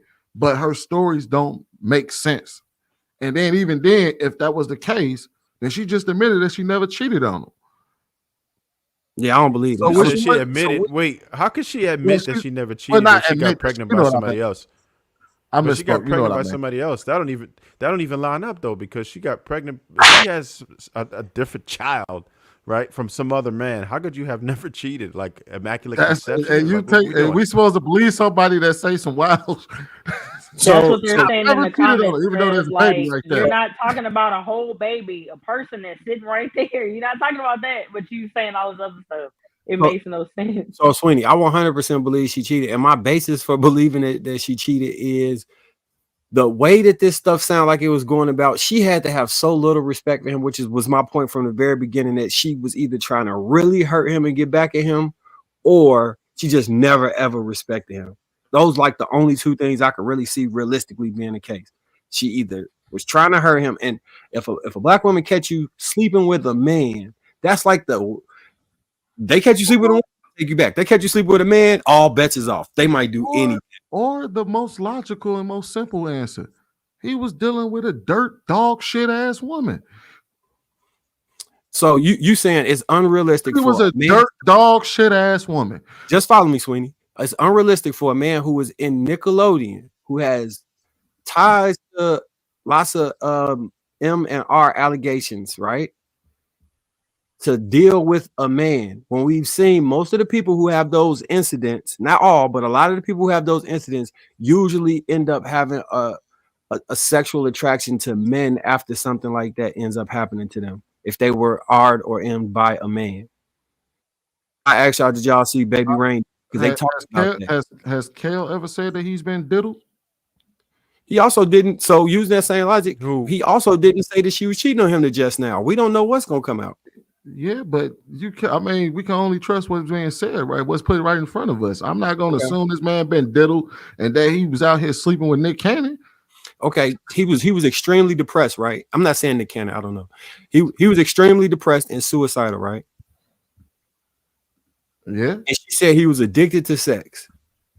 I think he would say that. What I'm saying is they have like signs where you could be like, maybe something traumatic happened to him outside of just him being a child star. And I think that's more probable than not that something actually happened to him. I want to play this. This is her response. So, Kel, who is this person that was pregnant? Because it was not me. Like, who was this?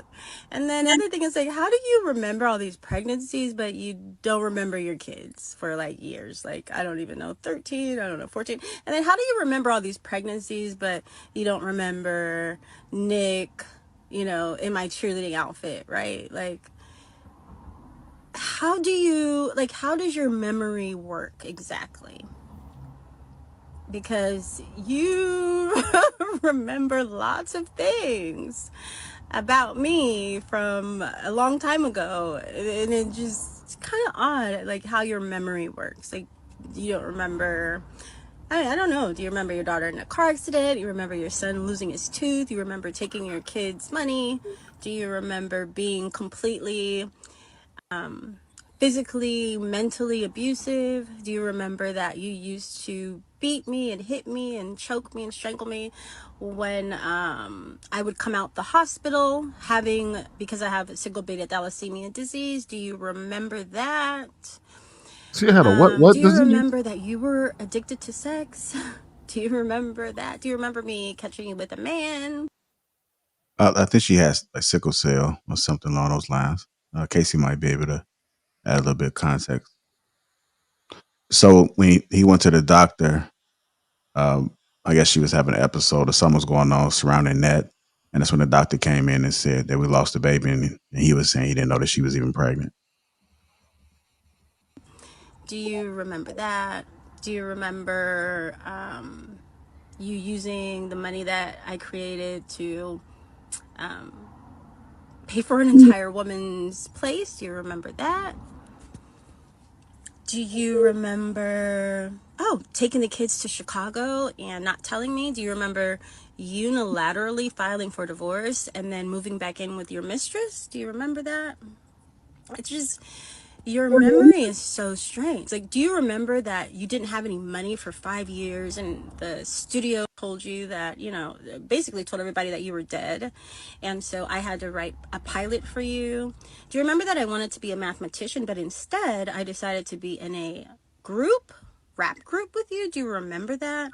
Do you remember that when no one else was talking about you, I produced and wrote Kel Videos Live? Do you remember? Do you remember I also wrote and produced Ganked? Do you remember that? Do you remember that movie that you did with Cedric the Entertainer? You know, the one that I gave you? Do you remember that you took that and you sold it for $2,500? Do you remember that? Because your memory is so interesting to me, because I don't know why you didn't remember that I don't even like bodily fluids. So that I was actually relieved to find out when you were cheating. When I found out you were cheating, I was relieved. Did you remember that? Do you remember that I lost my virginity to you? Do you remember that? So your memory is interesting. So I think we should, let's figure out, let's sit down. Let's have a sit down and let's think about, this memory. I have a few items that might, jog your mind to help you with some of that memory. I don't know if this is like, beginning Alzheimer's or something, but yeah, let's talk about it though, because I'm ready. My thing is, this can easily be proven who's right and wrong. If there are two illegitimate kids in this situation and they have different daddies, it's a wrap, girl. Like, we can prove that. If there are literally two kids that he had by two different men while she was married to him, then a rap. Like, how do you make that up? Also, she ran through the entire goddamn playbook. She claimed that nigga did everything. Everything. He was gay. He slept with her. He beat on her. He cheated on with a mistress. He had this. He had a disease. Then he gave her sickle cell. And then he flew across the planet and jumped in the ocean and came back like Superman. And then he lost his powers to kryptonite. And then he came like she claimed that nigga did everything. I can't believe it, Jesus. Sweeney, how many of these child actors came out and been either bisexual or been just straight out gay? Let's say I do grant your argument. Her ass still probably was fucking before she found out that man was sleeping with another woman. She was already on bullshit. Like I wouldn't even argue that. Yeah, I would say you probably right grant your argument and say, yeah, he probably did. Let's say he was diddled as a kid or something like that, and he might have dabbled with another man.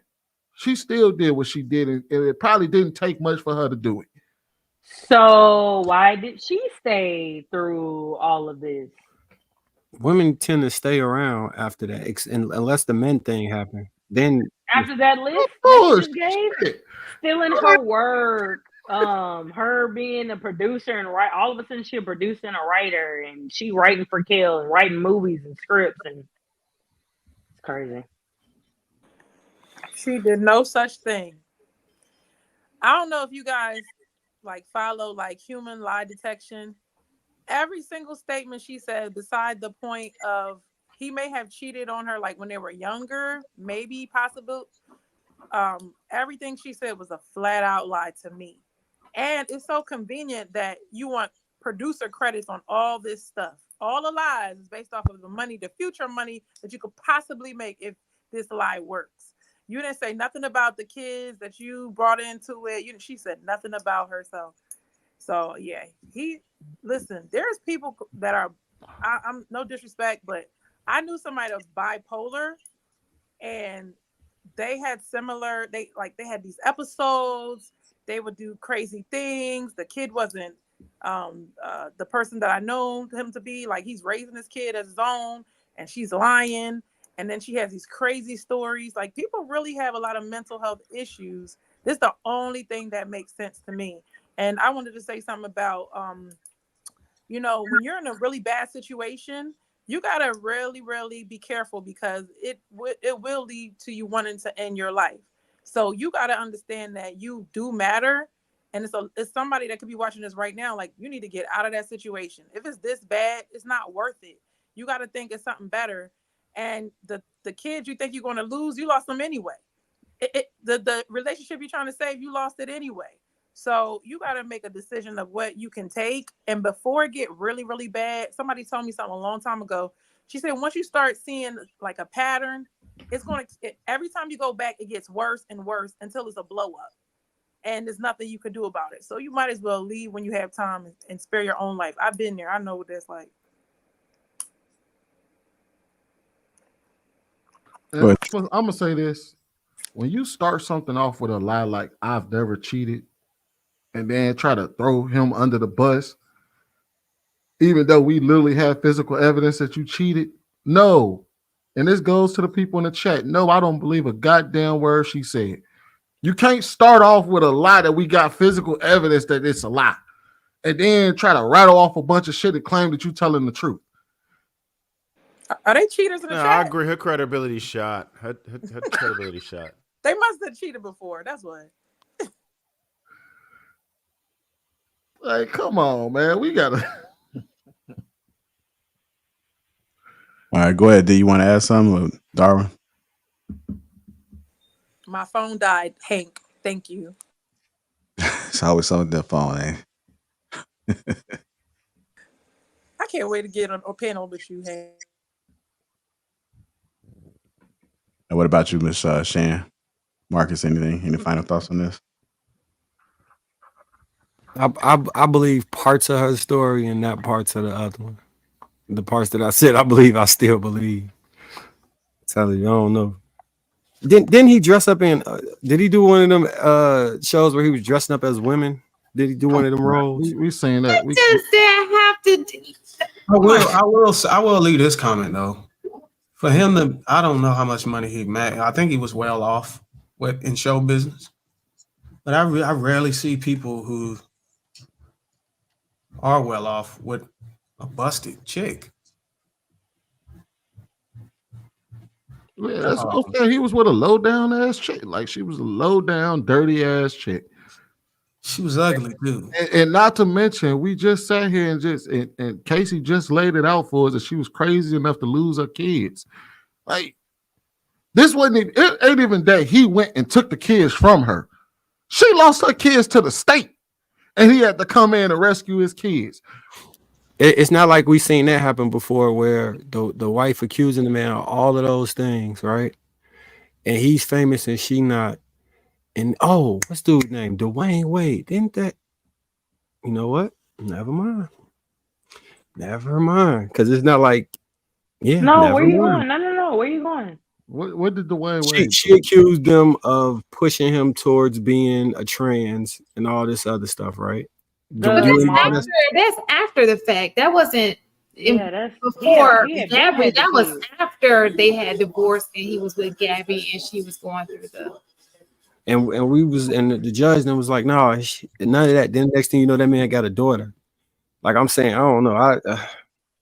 All I'm gonna say is today I watched a podcast, somebody that's in the space, and after watching Gary's interview and then watching this interview, there is a spotlight being put on reality that men are having a tumultuous time when it comes to having relationship with their children.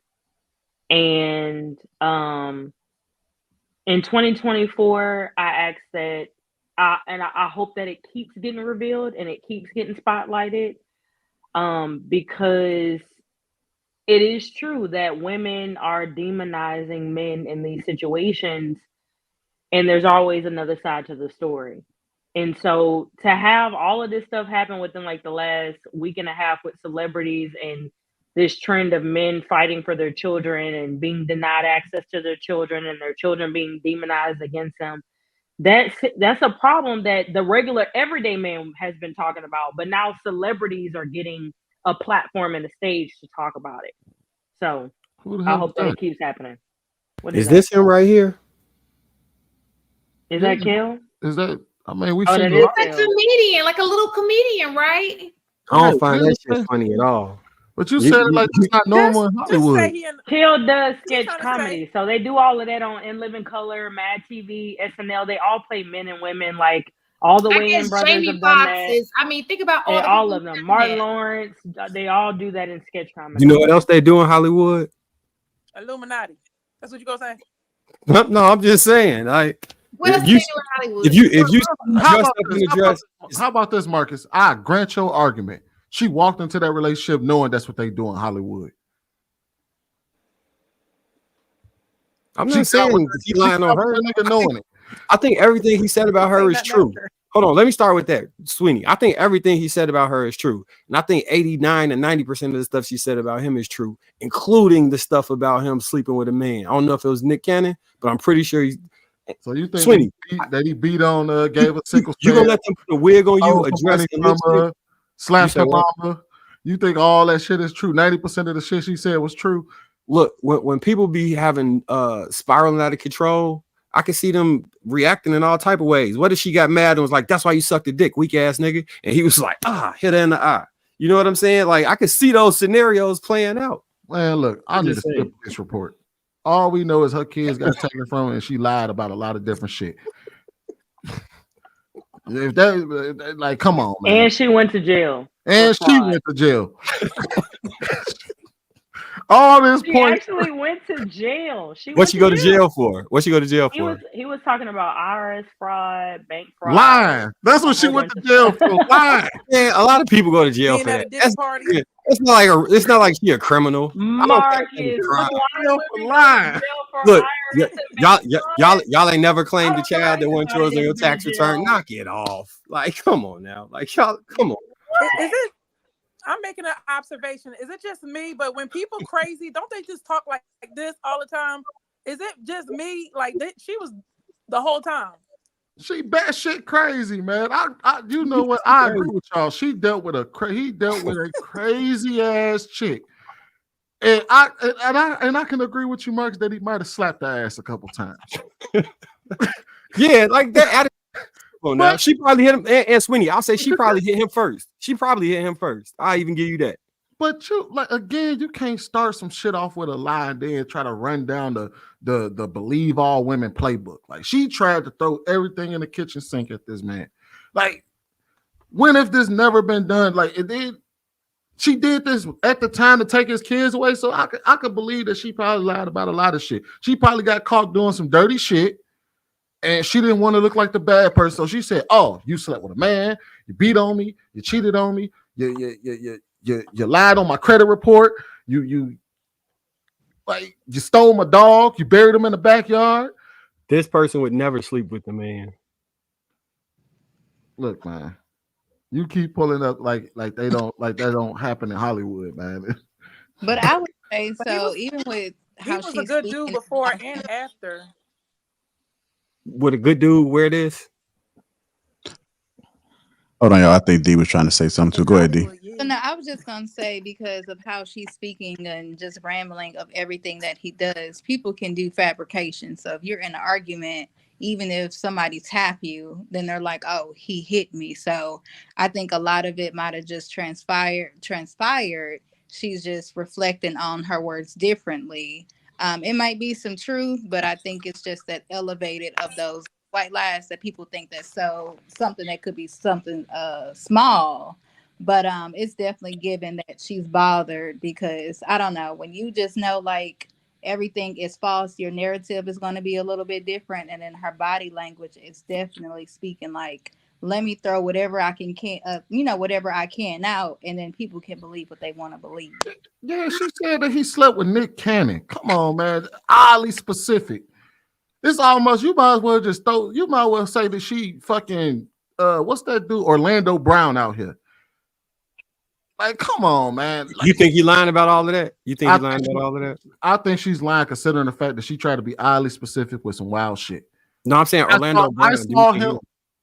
I think Orlando Brown is on crack, and he probably lying about a lot of shit. No, Orlando so is on meth, and I watched part of his new interview.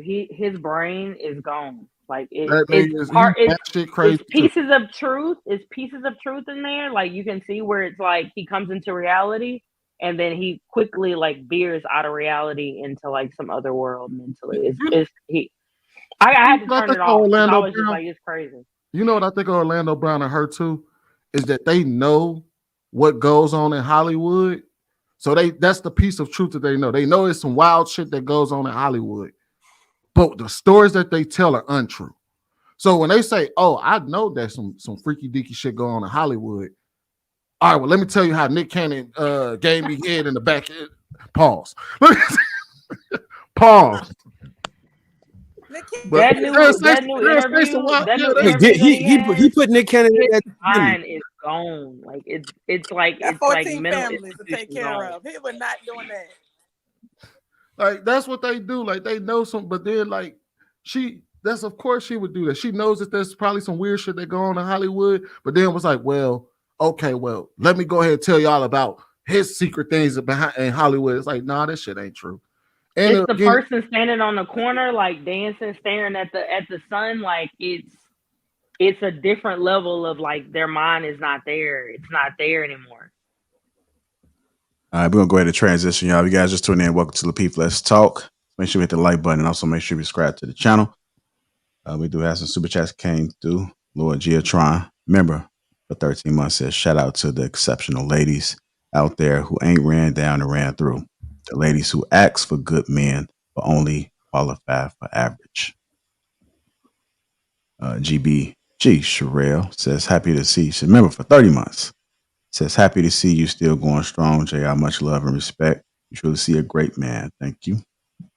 Nick in the basement. $5 says Which one is worse, Ruth's internet or Darwin's comments? My phone died. It's a story. She's sticking with it, but as Casey said, it's always her story. What panel is Hank on? So I can go find. Don't put me in that. Don't put me in that, JR. I don't. He's harassing me. He will be on Sunday. Times about this. Okay, Sunday, but I think Sunday? I think you can't come on Sundays, right? I might do one Sunday just for Hank. Okay. Come. Yeah. Shout out to Mr. Angela Swift, $49.99 big bucks. Says, stay strong, men. Ladies, choose wisely. Stay equals acceptance. I can't believe we spent 2 hours on this shit. Advanced Perception $2 says she read the entire Believe All Women playbook. I think everybody has contributed to the platform thus far. It was right along. I kind of figured it was going to be on it for a while. I kind of had 2 topics really that I was going to discuss. The third one's just a bonus. So I'll go ahead and switch it up. I'm going to go ahead and get into this. Hit the like button. Also, make sure you subscribe to the channel. Thank you guys for your patience. Let's go ahead and move into the next one. So you guys seen the show, right? Love is Blind. We got any Love is Blind fans on there? No, I don't watch that shit. That was some of the men like low key trying to figure out what was going on as their ladies was watching. Sweeney. Wait, what? Were you low key listening in as your wife was watching Love is Blind? Nah, man. I watched it. You watched it? me, my wife. We talked about it all the time. Y'all watched it? You and Nani watched it? Yeah, me and Nani watched it. It was so good. Yeah.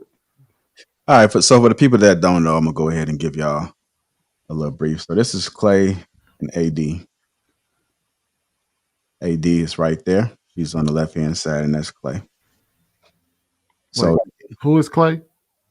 Clay is on the right hand side. The guy. And AD? Yeah, AD. It's short for her initials for her name. She say Nick Cannon had on a cheerleading outfit. All right, Marcus, let me go ahead and get into this right quick, Marcus. What kind of, is that a tablet? You say what? Is that a tablet? I'm trying to get into it. Try to get into it, yeah. Trying to get into it. My bad. It's a phablet. It's a phablet. Okay, here we go. So this is AD on the left-hand side, and this is Clay on the right-hand side. The impact of generational trauma was on display during the Love is Blind season 6 finale. Clay, who was engaged to Amber Desiree, that's what AD stands for, said no at the altar as he appeared. The couple was ready to wed. So he went to the altar, got all the way there, and he told her no. It was a whole lot of controversy about the reasons as to why he may have been on there. My family showed up. I'm not really sure how serious AD was, but he left her hanging at the altar, and it created a whole bunch of controversy. A lot of people were suggesting some negative things surrounding him. One of the things was saying that he just was on the show just for clout, and he really wasn't attracted to her at all. And then we seen it was a video. I'm gonna play the video shortly, but he was seen with Celina Powell. You guys know who Celina Powell is? Are you guys familiar with her? D, you know who Celina Powell is? I know she's like a thought, but can you tell me can y'all tell me what her background is? So you imagine everybody in the industry nutting on the rag. What would you say, Charles? Yeah. What'd you say? She's the ultimate thought, man. Industry 304, pretty much. Okay. And OnlyFans and adult content and the everything. So she hasn't been tied to any one person. Most notable is DJ Academics. Okay. I knew it was something that I was missing. Is Love is Blind a Netflix TV was series? L. All them people on that acting. Every last one of them. You see them on the Sweeney, I've been watching Love is Blind since season 1. There's actual marriages and babies like right now from every season. So it's not acting. I think some of them are real, but if you recognize, they all do the reality TV circuits. All of them, you see them popping up like they be on Love is Blind, and then over here they on the Friends one, and then over here they doing this one. Like This when they get on Love Is Blind, this is probably their first one. They haven't been on other shows first. Which further lets me know that they most of the time on that for most of them on there. I could have sworn Twinny said he didn't watch, right? I don't watch. Yeah, I can't tell. You know. but I do read a lot. Okay. All right. So as I was stating before, he left her hanging at the altar, and then this video circulated earlier this week. Kind of like this little. He turned that down. So this video circulated.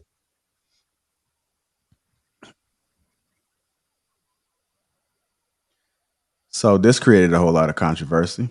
One, as Trev and Marcus stated, she's been around the industry. You know, this guy, nobody probably know who he was, but then he came on this show, started to get a little clout. He did a circus run on his podcast and all the talk shows and talking about what happened on Love Is Blind. And then we come across this video.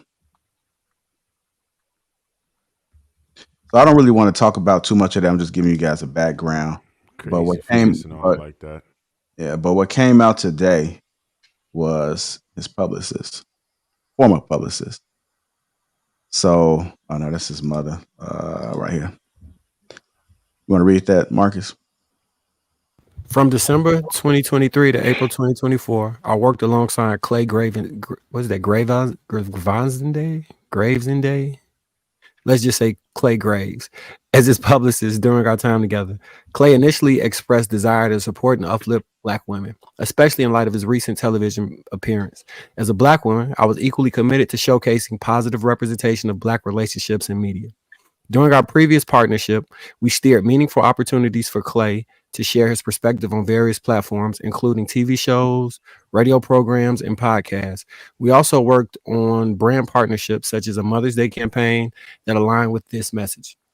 I'm grateful to the media outlets and partners who provided a platform for Clay to share his story during my tenure as his publicist. However, I want to clarify that my professional agreement with Clay concluded in April 2024, and I do not have any current insight into his personal life.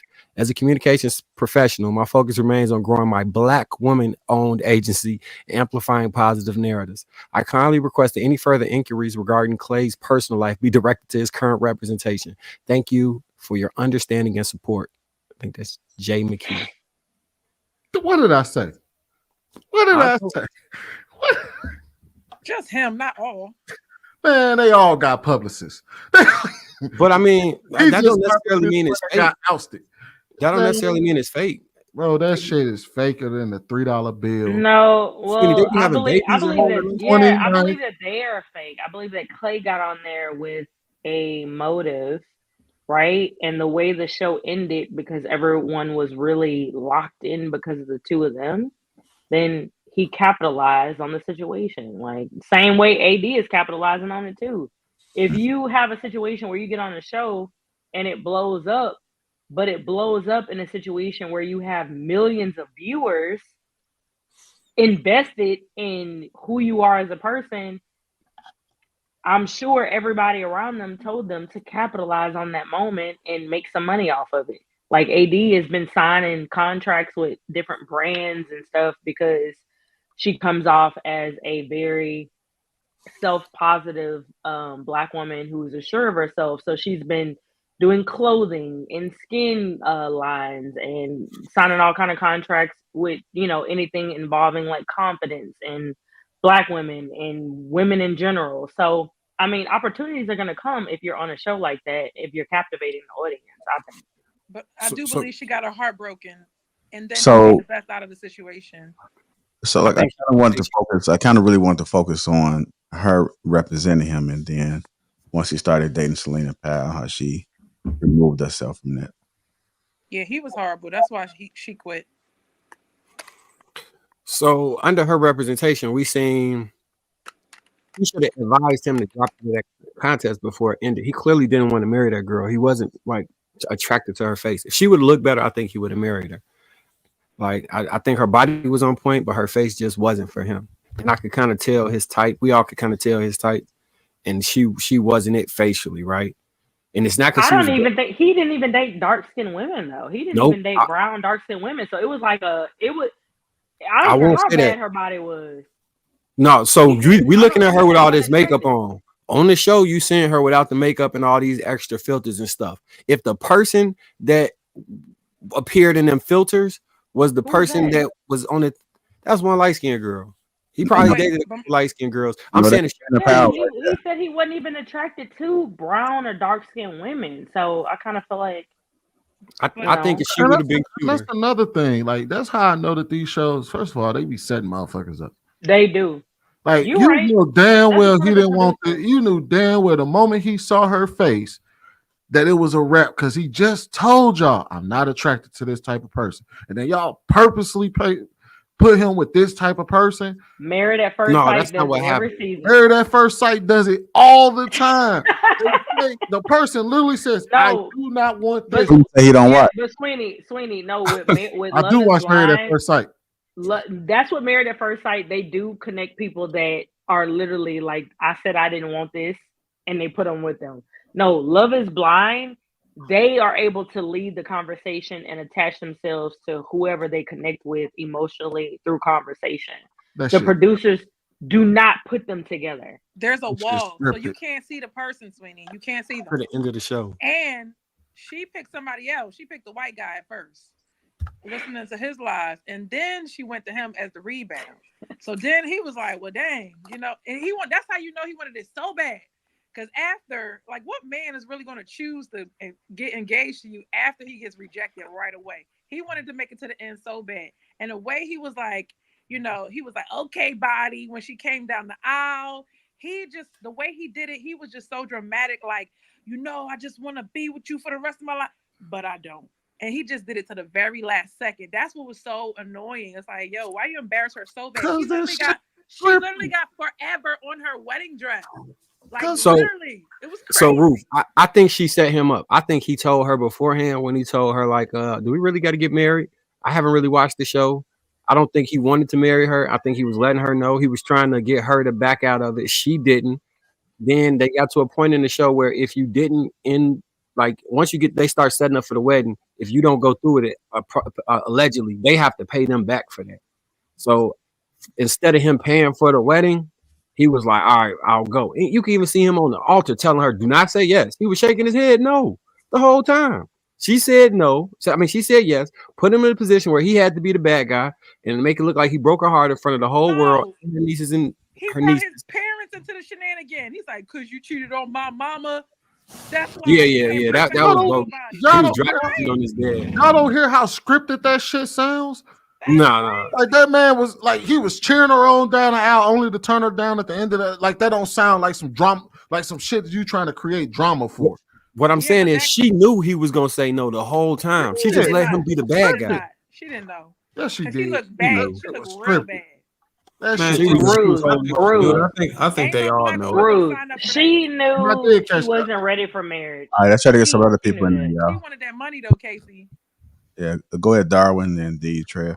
I think she knew it. I think I'm with Sweeney. I think all this shit is scripted, and it just makes it's more of a punch when you do it at the altar. I mean, it hits harder, and I'm just surprised none of the sisters took offense that. I mean, he denied the black girl at the altar and was laying with a white slut in bed. Like, I was yelling, "Cause she ain't light skinned." So I was. It ain't like he married the chick. God damn, you said it like he married her. It wasn't about her being dark skinned. She wasn't attractive. It like she married her. That's what I'm saying. You had like he married the thought rocket. Anything about? I'm just saying. I just said I'm surprised. This part, I'm just surprised. I mean, I guess I guess we're making some improvements. But usually a black, I can imagine what the comments are like. Usually a black woman would be triggered like, oh, so he denied that beautiful black girl at the altar just to go lay up with somebody. These men is all dogs. These men ain't shit. They don't love. Well, y'all need to get a passport. No, we know a percentage of black men are going for that. So we allow for that. That's him. He on that side. Every black man why y'all think they do though? Because they don't love themselves. Hold on, wait. You don't love being black. You don't love being black. Just say it. Just say that. No. Is it that y'all don't love yourselves or we don't? Because y'all are the ones who paint y'all face and straighten y'all hairs like the other races. And does anybody really, Darwin? So why do white women wear makeup? They was wearing makeup before we were. What is I'm just saying, like, which wait a minute. Makeup since the Marcus, swipe that laugh off your face. I'm just saying, you ain't saying conking and what is that conking the hair? Men ain't conked their hair in a long time. We've been rocking the let me ask you this. Does anybody know? Does anybody know what Celina Powell's race is officially?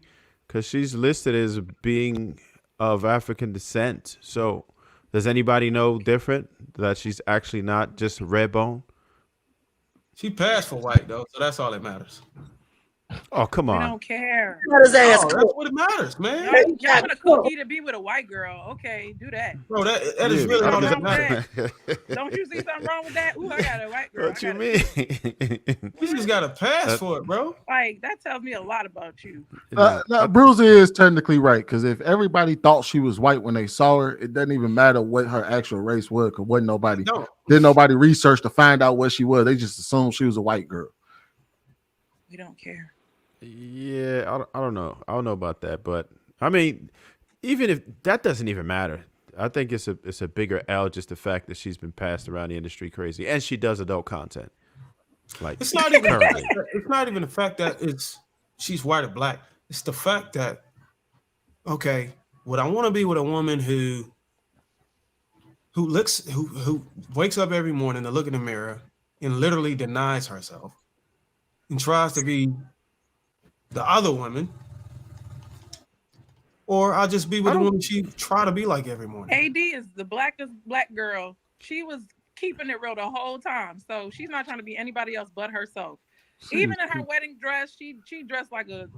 Was her hair straightened? So because she had straight hair, she denied herself, Bruiser. We're not gonna do that. We're not gonna do that. She doesn't act We're like not gonna do like that. She didn't wear a lot of makeup. She did not wear a lot of makeup. She wore her skin tone. I would just say that the darkest of the dark, which is it ain't the most chocolate black girl out there. I say we got enough evidence. We got enough evidence that shows that black women have been put under a lot of pressure to uphold Eurocentric beauty standards. Darwin, every white girl on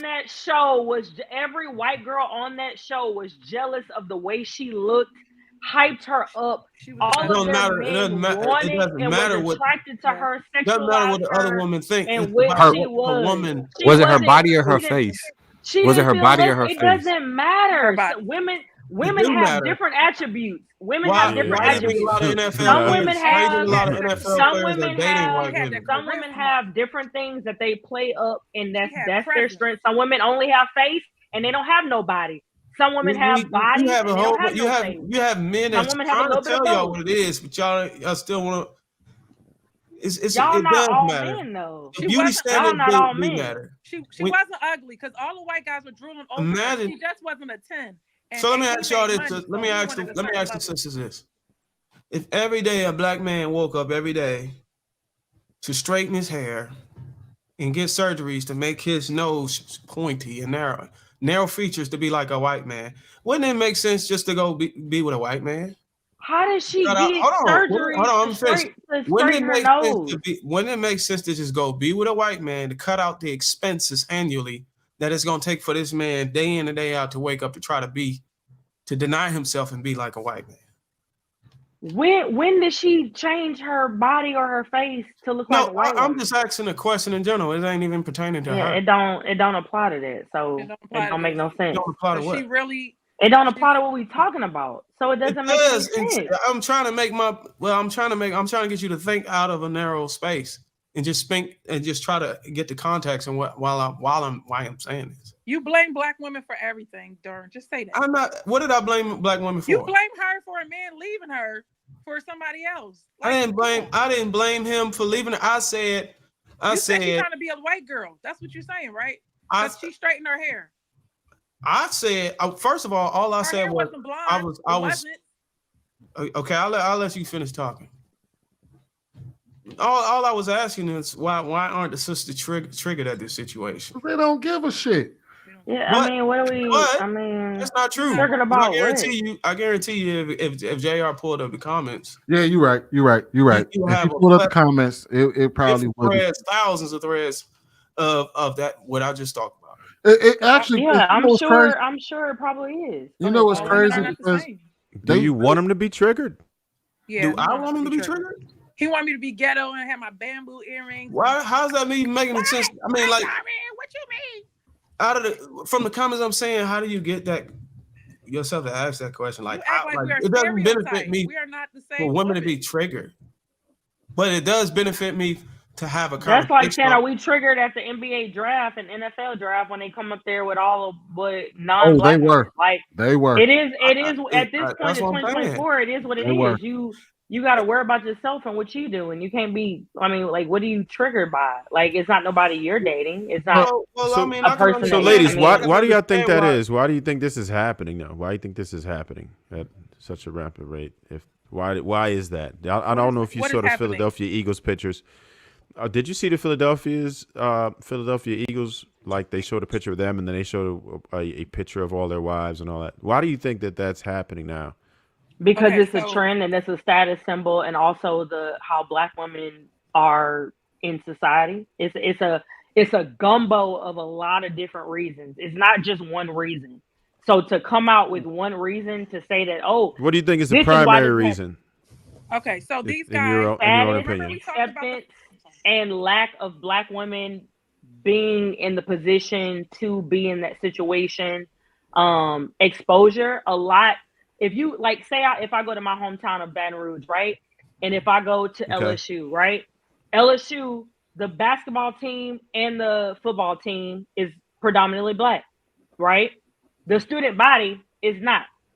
Okay. So when you talk about exposure, and then if you go break it down to high school, if that athlete was exposed and on a trajectory to be an NBA or NFL player, then they probably went to an Episcopal or Parkview Baptist or a University Lab high school, which are also predominantly white.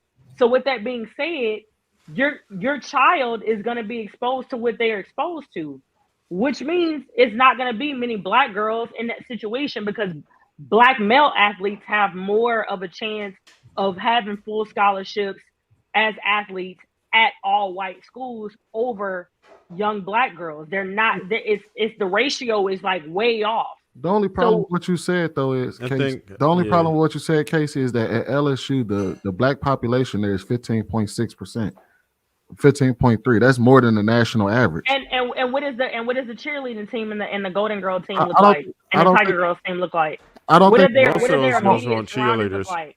I don't think. While that may be true, I don't think that matters when they have a plethora of Black women to choose from.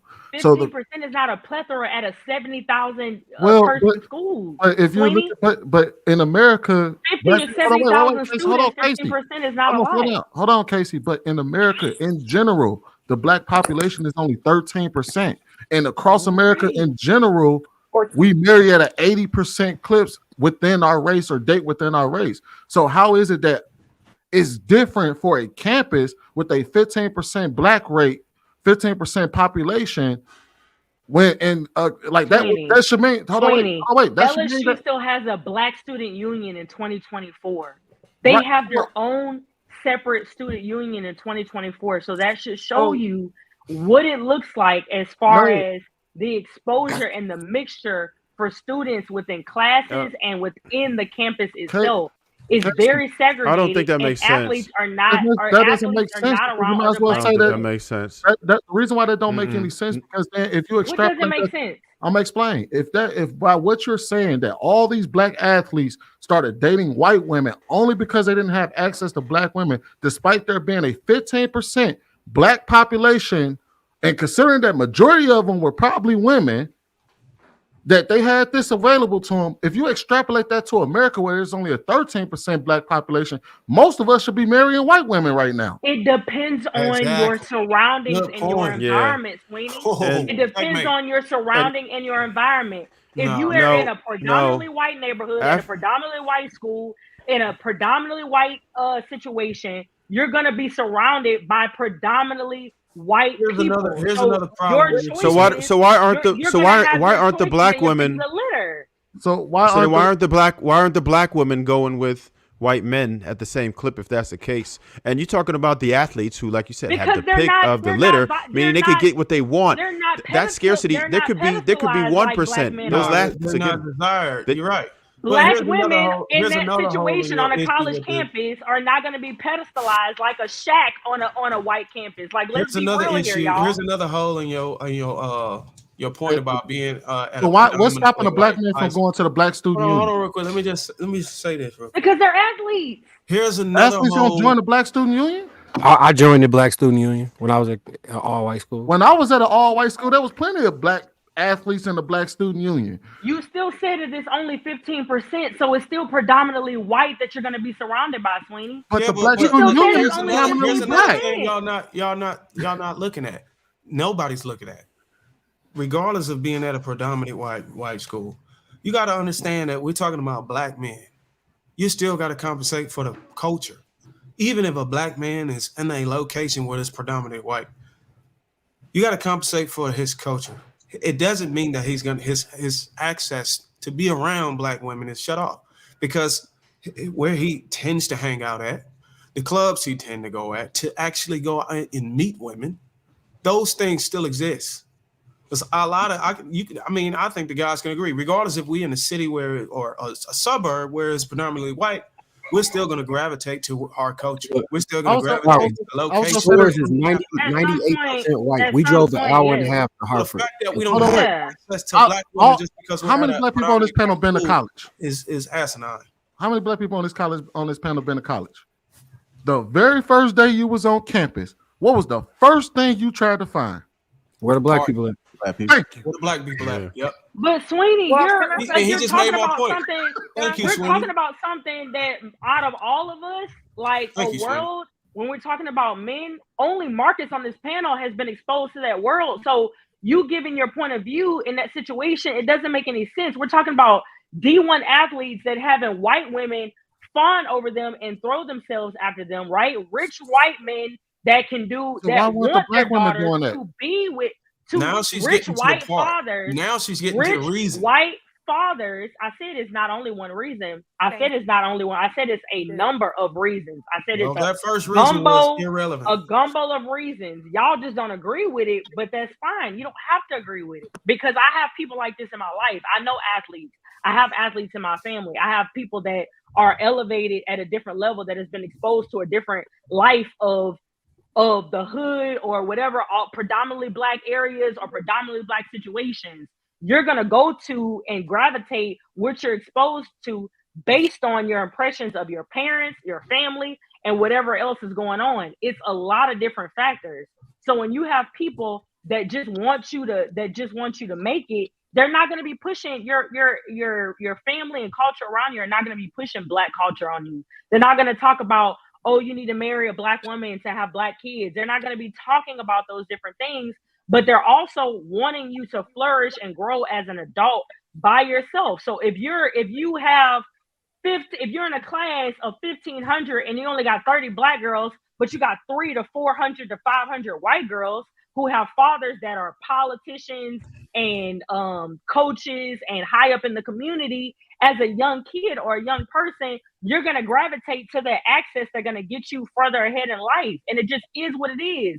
Regardless of what you think you are negating, you may not necessarily as a young black boy feel like you're negating a black woman. You just feel like you're going after opportunity and the best situation for you and your family to further not only your career, but your family, and attach yourself to wealth and whatever else. So and it's also can you substantiate the point? So you substantiate the point where you made when you said that black parents aren't telling their black daughters to be with black men or black athletes? Because I don't know any articles or any data that could. No, I didn't say black daughters. I said for the black athletes, for the boys. I didn't say black daughters. So are you saying that a lot of these boys are single mothers with no fathers, and they don't even know what a black marriage or a black family is? A lot of these boys are the first one to even graduate and go to college. So a lot of these kids going to NFL and the NBA. The black male athletes that you know, that was all D1, the ones that you personally know, how many married white women?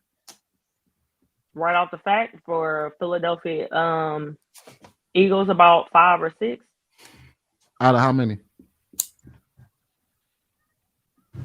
I don't know, like out of how many. I know a lot of people. Give I me don't know how many. I have 3 brothers. I have a large family. I don't know out of how many. My brothers played D1 basketball. I know a lot of people. Did your brothers marry white women? No.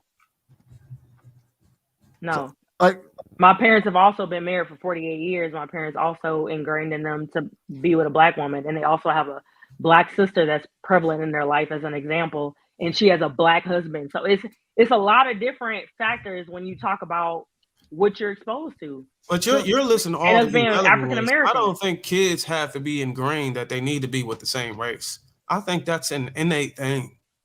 I never known any articles. So you don't think Indian culture is ingrained in them that they marry an Indian woman? You don't think that other cultures, that Asian parents and Indian parents ingrained in them that they need to bring home a spouse of the same race and same religion? You don't believe that they make that like a I don't think that's the underlying issue. I don't think they have an issue to where they have to coach their kids to stay within their race. I don't think they're out of order that much.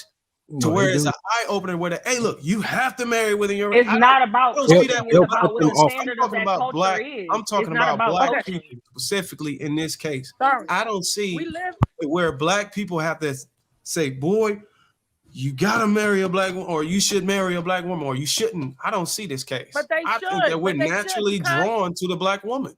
No, I think the stats show that we marry more within our race than we do outside of our race. All right, I do want to get Ruth in there. In the 80%.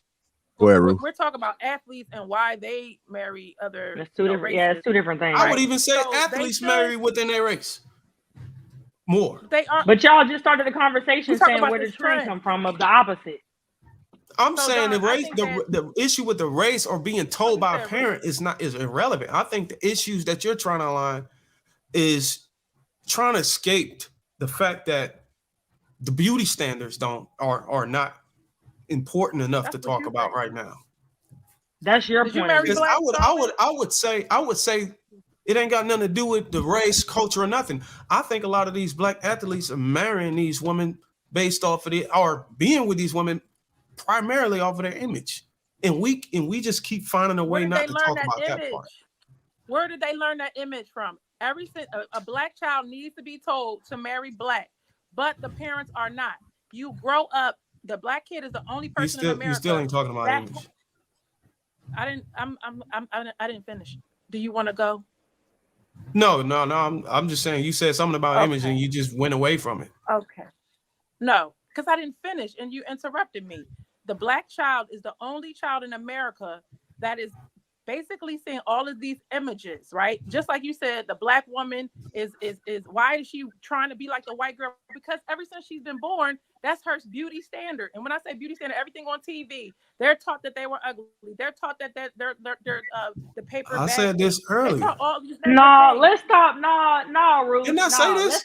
I thought I started off with this point. Not trying to walk around being a white woman. Like I'm not about to sit up here and say that like the wives I know, the black women I know, y'all was escaping. The black women I know are not walking around, whether they have a weave, some braids, or whatever. They're not trying to present as a white woman. They have natural bodies. Right, but they love their bodies and their husbands. I have a lot of married friends with black husbands. Their husbands love them, the way they present themselves, the way they carry themselves.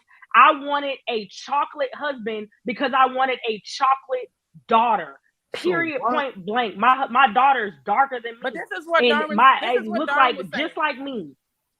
But what's interesting is that Darwin was saying that we are trying to be. Hold on. It's my turn. Remember? Go ahead. Darwin was saying that black women are trying to be like white women. Is a reason for that if you believe that's true, right?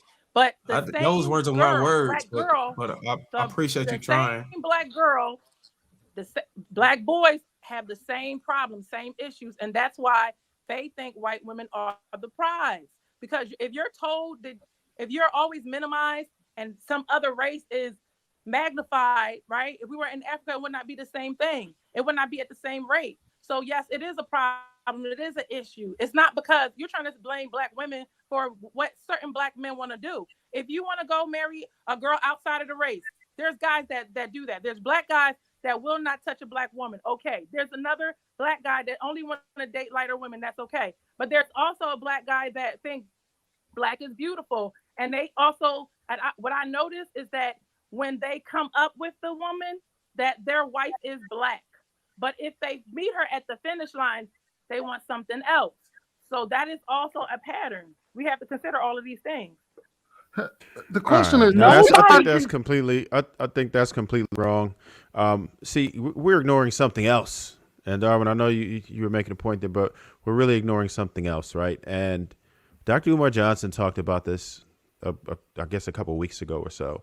And I concur because I've interviewed plenty of men. I talked to hundreds of men about this situation. And I don't think it applies to anyone who's on a panel generation, but there's an uptick that needs to be addressed because this wasn't happening at this alarming rate that it is right now. And one of the things he said is that black women just aren't investing in black men right now. That's just what it is. And you just have to understand, and every man that I asked, I say, why don't you date black women? And they have similar answers. And what they'll say is that, listen, I've had horrible experiences. They did not like the personalities. They described black women as being crass. They've described black women as being just not, and rejection. That was the main thing too, right? And a lot of times women love to reject men, and they've just had these experiences, and then they've came to a white woman who just welcomed them with open arms, and they were soft. They knew when to be quiet. They didn't do that rah-rah shit that a lot of women do, and they found it to be easier. They found them to be more amicable. Unfortunately, these are the answers that I don't know. I'm not gonna even. That was another piece for me, so I'm not even disagreeing with you. I agree with you completely. That's another piece of the gumbo that I'm talking about. That's definitely another piece for me. So I agree with you completely. I'm not saying this to shame black women or, that's not the point, right? I married a beautiful black woman, and I would hope people would listen to this with an open ear to say, look, this is what we need to be telling our young ladies. We don't need to be telling them like you're doing fine, because you're not. Right now, if you suck, you should know you suck, and you should teach them to do better. We need to teach our children to be better. We need to train our children to be husbands and wives. If we don't address what's actually happening, then we're going to have serious issues. And that's what I hear from people. When I ask these people, like, I make sure I listen. I'm like, damn, so what's up? And they all telling me these types of things. And the reason why this is so important is because it's something that you can control, right? You can't control how you look, how you sound. That's a lot of that is your culture and things, and we don't expect you to change that. But you can change how you engage with the opposite sex, and that's what you need to do. So true. Can we go back to Sweeney's point? Shane, can I just say this one point? Going back to the college point that I was making, that goes back to how many conversations we've had on Thursday nights about black young ladies being in college and not being open to relationships and not being raised to be wives, and other races on college campuses knowing that that may be the one place that they are able to find their husband, and that they need to find their husband that has been preached to them their entire life, on top of them getting their education. That is the time to be open for that, while black girls are being taught to, oh, you don't have time for that. Oh, you need to just make sure you work and go to school. You're there to get a degree. You don't get sidetracked. Don't get distracted. That is the difference. So then that's another piece of what you're talking about, of how the rejection when it comes to young black boys in their 20s, in their early 20s or early teens, from black women, because they're being taught this independence when they need at the height of their what y'all call it, sexual marketplace value. When they're at the height, they need to be linking up and pairing up with other eligible men that they seem that are deemed to be husband worthy. Case, Go ahead, Shan. I'm sorry. Let's get Shannon in there real quick, Sweeney. She hasn't spoken. The card back to you. Sorry, my iPhone. I gotta get used to it. Okay. I disagree with a lot of this, right? You know, it sounds good. Athletes have the pick of the litter. They have the options of having the loudmouth black woman and also the quiet one. Okay, they just chose the white girl. It's just a choice. We're not gonna sit here and act like at these D1 schools, black women like, I don't want to be in a relationship. Most women are in relationships and they're running after a guy in college. They are. The ones who are single is because it just did not work out. I don't know where you guys are getting it. I don't know what you guys are seeing that I'm not. When was the last time you? Listen what I'm saying. So I work around high school kids all the time, and nobody gets more attention than an athlete. Okay? Everybody wants an athlete, black, white, indifferent. They all want an athlete. So to sit here and say black women didn't give them an opportunity, bullshit. That's not what you said. So Shan, then what would you say that you can improve on them? What would you say? Is there anything? What I would say, So what I would say is I see the attitude that you guys are speaking of. Absolutely. But what I'm saying is these men not only have access to the one, because we can agree that not all black women, a great majority, yes, we need to work on our attitudes, but that's not all black women. And I'm saying when you're an athlete, you have a choice between a lot of women, and that includes the loudmouth girl and the quiet girl. We're not going to just sit here and think like it's only these loudmouth girls that they have access to. That's not the truth. There are also some quiet, good girls that they too have access to. They're just not choosing these women. But what if the quiet good girl ain't interested in chasing after college athletes?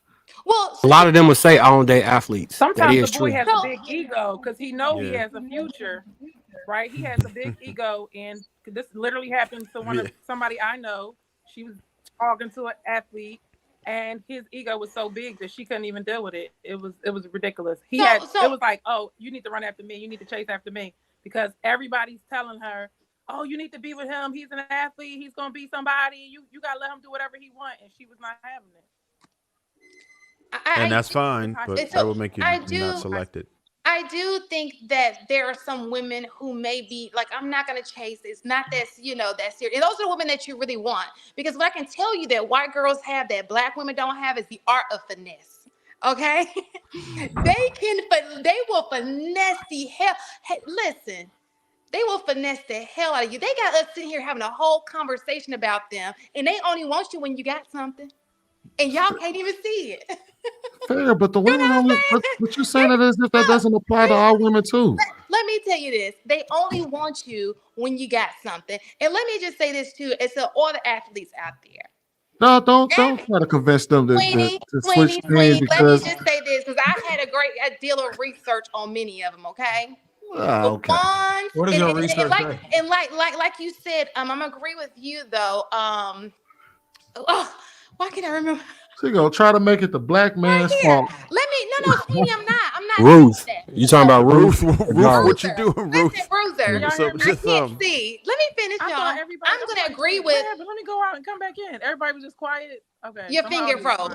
You froze. You froze. You've been froze for a couple minutes now. Y'all gonna make me feel. Y'all know I got AD fucking D.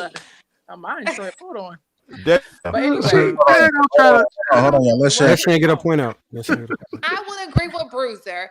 You guys, majority of these athletes are not marrying. The majority, we just focus in on the ones who are dating out. But I will say this: the difference. I just forgot the fuck. Like y'all got ADD. You can't talk when I'm talking. I'll forget the whole shit. You know what I'm saying? Like I just will. You know what I find interesting is that entire thing, right? Now, once did she say, let me talk to the sisters real quick and see how I can get y'all to bag yourselves a black college athlete? She said, I'm going to talk to the men because y'all the ones fucking up. I tried to tell them how to get a rich man the other day, and y'all I'm talking about right now. This was your chance to jump out there and talk to these young girls and tell them why those white girls, why you sitting over there? I remember. Go ahead. What I want to say is, if you look at each athlete, and you tell me if I'm lying, all the ones who exceed outside of the basketball court, most of the ones who exceed outside the basketball court are married to Black women. The ones who just deal with their talent on the court, they are married to other. But if you look at all the ones who exceeded on the court and off the court, most of them are married to a Black woman. Most of them. So I'm just saying, we know how to get that money. Like, you got the basketball, we're going to make it some more. Look it up. What? All right, so I wanted to the initial topic, right?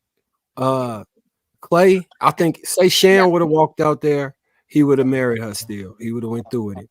I got a list of Black women I'm going to show that are extremely dark-skinned, that are extremely pretty, that he would have went with. AD just not that pretty. I'm sorry. It is what it is. She got a really nice body. I missed the whole conversation. Can you put that picture back up? Who is AD?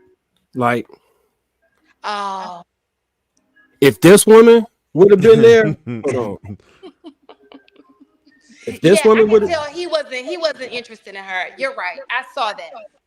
Why we keep talking about this like that shit wasn't scripted, y'all? If this, I think it's real. Scripted. If this woman would have been there, if this woman would have been there, if Not this that woman would have been there, oh yeah, because if this woman would have been there, if this woman would have been, he would have married her.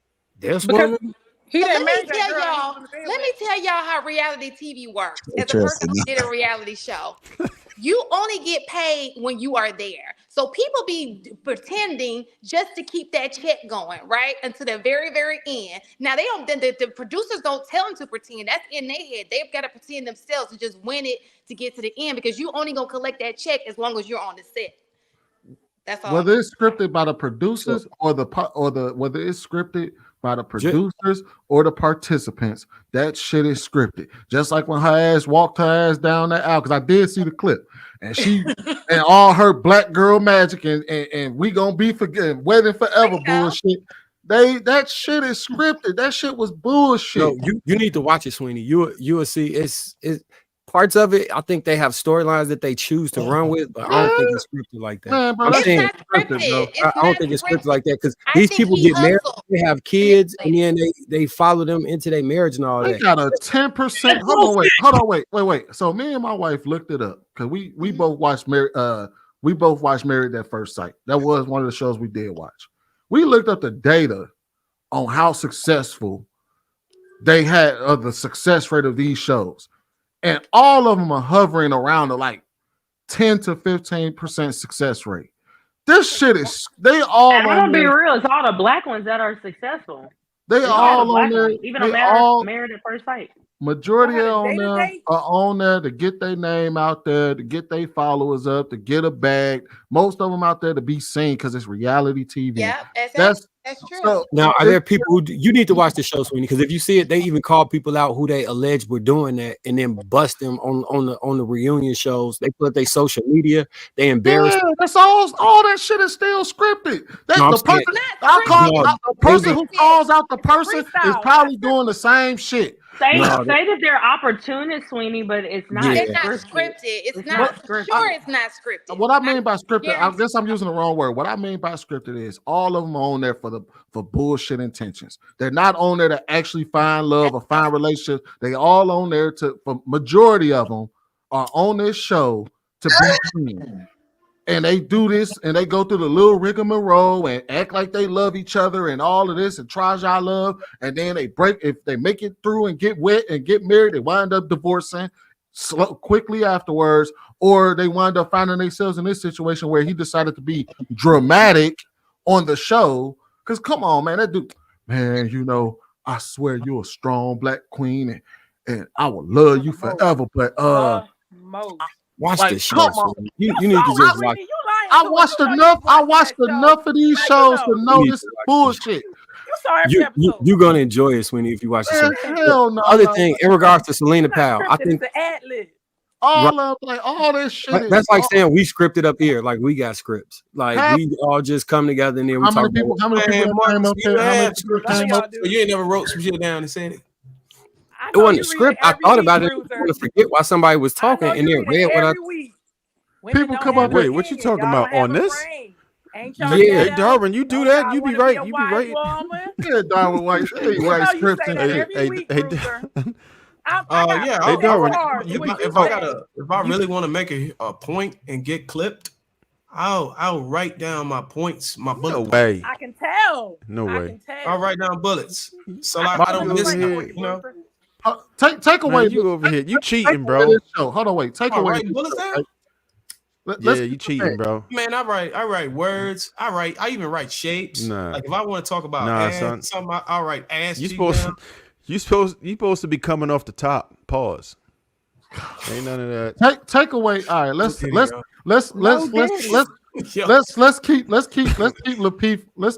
Let's talk in the safe zone. Let's put it in the safe zone. Don't get it wrong. Right? A lot of the the shit I'm saying look at YouTube. You gonna tell me that a lot of the shit that you see, a lot of these podcasts and shit that people ain't out here trying to be caricatures. They like that for real though. Yeah, I think now, Sweeney, you have a point now. I mean, all right. So the other point I was trying to make about the manager separating from him, right? So I think that show, it could have been a shining example of what Black love looked like had they got a more attractive woman or a man with less options. But they was pushing that agenda. I think that the girl knew he was gonna say no and decided to play off of that so she could become America's sweetheart and everybody got sympathy for her because she knew beforehand going up there. So in that regard, it's slightly, I think manipulation occurred, negative manipulation occurred, and what have you. I also think that right now Clay is messing with Celina Powell as a move to gain publicity because she one of the most ratchet, disgusting women that you could think of, and she get you popping. She will get, like, people will know that you messing with her. Maybe you'll have an STD if you actually mess with her, but they'll know who you are messing with her. And I think that they knew that would, like, as much play off of he didn't want a Black woman, they knew that would make him pop in the algorithm if he popped up with her. You know what happened? They both watched Marriage at First Sight, and they seen old boy that was doing that Black girl dirty, and he was pushing her along and giving her that emotional roller coaster. And they was like, I bet you we can do the same shit, and I guarantee we gonna go viral. We gonna be some stars on this show. And what happened? It's almost like they read from the same script. They both. His situation is exactly the same as the Marriage at First Sight situation. This Black dude that got with a Black woman that he wasn't actually attracted to, and then next thing you know, he done carried her along the whole show, and then done found out he had a baby mama on the side that might have been pregnant, but she wasn't pregnant. Oh, that was a good season, Sweeney. Like, come on, man. They watched the same. What these two people, AD and whatever the hell that nigga name is, watched that show and said, "No, I don't think so." Let me ask the ladies this: Do y'all think that the girl Celina looked better than AD in y'all opinion? No, I said the same thing you did, Marcus. I thought she wasn't attractive enough for him. Okay, because he got money, so not even that, but you know she's on P Hub, right? Like a lot of people got to see her performances, and a lot of dudes. Celina Powell, she's on P Hub. So, like, if you know about her performances, you probably be attracted to that too. A lot of dudes would be like, "Oh, I gotta get that," and that's just what it is. So, I don't think he's gonna try to wife her if he's smart. He better not. I don't think so. I doubt that. She got a lot of videos. Corinne Stephens. Corinne Stephens. I do research in the middle of the show. When you say something, I look it up. I looked up everything. So what's her name again? I'm gonna look it up. Celina Powell. Corinne Stephens was an industry pass around it. Everybody wanted to find out what that mouth do. What's your favorite? Everybody wanted to. And they did. They did too. They all did fun. You say what? To me, I thought it was mid. For me? Yeah. I don't know. I don't watch porn like that. I click on whatever is there and interact, like do the role playing shit, but I ain't about to. I don't know their names. Y'all niggas ain't picky with Diddy Party. Right, I'm Bruiser. No, you got to be picky, Bruiser. You gotta leave. No, I just looked for. So I'm leaving tonight at 1:00 because y'all take a turn, okay? No, I just like find like the submission dominance porn and then just do role playing from there. I didn't watch porn. I didn't say I didn't watch porn. I told you that. Yes, you did. No, I said I don't know their names. He's not picky. Yeah, I don't know their names. I don't be. He just said I don't watch porn, and then gonna say, I'll be watching the dominant stuff. No, I was saying I don't. Well, let me rephrase it if you didn't hear me fully. I was saying I don't watch it to know their names. Like I don't watch it like that. And if we do watch it, it's to do role playing. It ain't really just me. So you don't know who Pinky is? I know who Pinky is. I do know. Y'all know Pinky. I actually met her before. And what's the other one? Roxanne Reynolds. Yeah, I met her too. Now all of a sudden he got some names in his. Now all of a sudden he got porn star names in the Rolodex. No, because when I was in LA, one of the players was dating the Roxanne Reynolds girl. I think that's her name. Roxy Reynolds. I didn't even know her name is Roxy Reynolds. Yeah. You know who Mia Khalifa is? You over here correcting names? I seen her on podcast though. Yeah, I know. I met a lot of them. I met a lot of them. Try to think of some more. You did the movie. You did one, right? You didn't do a Who? You. Who? What? Trev, you had a movie, right? I'm trying to drop her, but it ain't working. I'm trying to drop her. I don't know why my buttons ain't working. I couldn't hear you. I couldn't hear you, Roof. I don't know what you're talking about. Hey, I ain't gonna lie. Trev, I think your internet messing up. Trev, that TV show that you created, bro, is wild, bro. How you look at me? Oh yeah. Hey, y'all ain't get a chance to go see this, man. Watch the. Hey, put your YouTube channel in the chat, bro. Oh, what are we talking about again? That's how he know all of Trey had a little TV show way back when, little. He had one of them TV moments. If you had a low you watched it. That's my past life. You was on Tubi? No, I was on YouTube. I had a 95 series. That's back in the day. I did a scene in there. It wasn't me though. I wouldn't. 95 series. Yeah, it was a stunt double. Okay. No, I didn't do it. I was the director. You held the camera? Oh, you was pimping. All right. I held the camera. I edited. Yeah. Andrew, you wrote that show too, right? Yeah, I wrote 100% of it. Yeah. That's right. Hold on, wait. We're talking about porn. I'm gonna go watch it. Why we ain't talking about porn? Kel's wife. No, Kel's I could direct wife one of those, but I haven't. It was Kel's wife. She did. You can hear Trev's voice saying, turn around.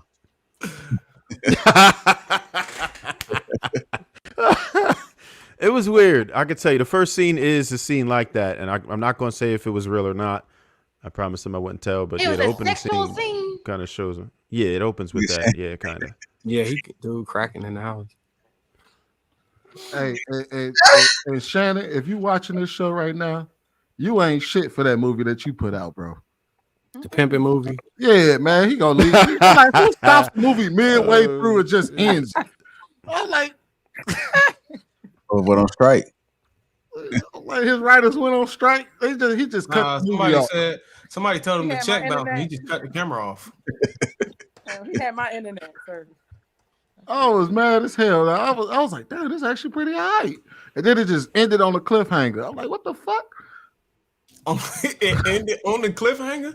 Damn. I ain't even gonna say it was a cliffhanger, bro. It was mid-scene. Oh my God. It was like to be continued, and then it just didn't hey, no, Shed, it wasn't even a to be continued. It was literally mid-scene. It was walking into the room and it just cut.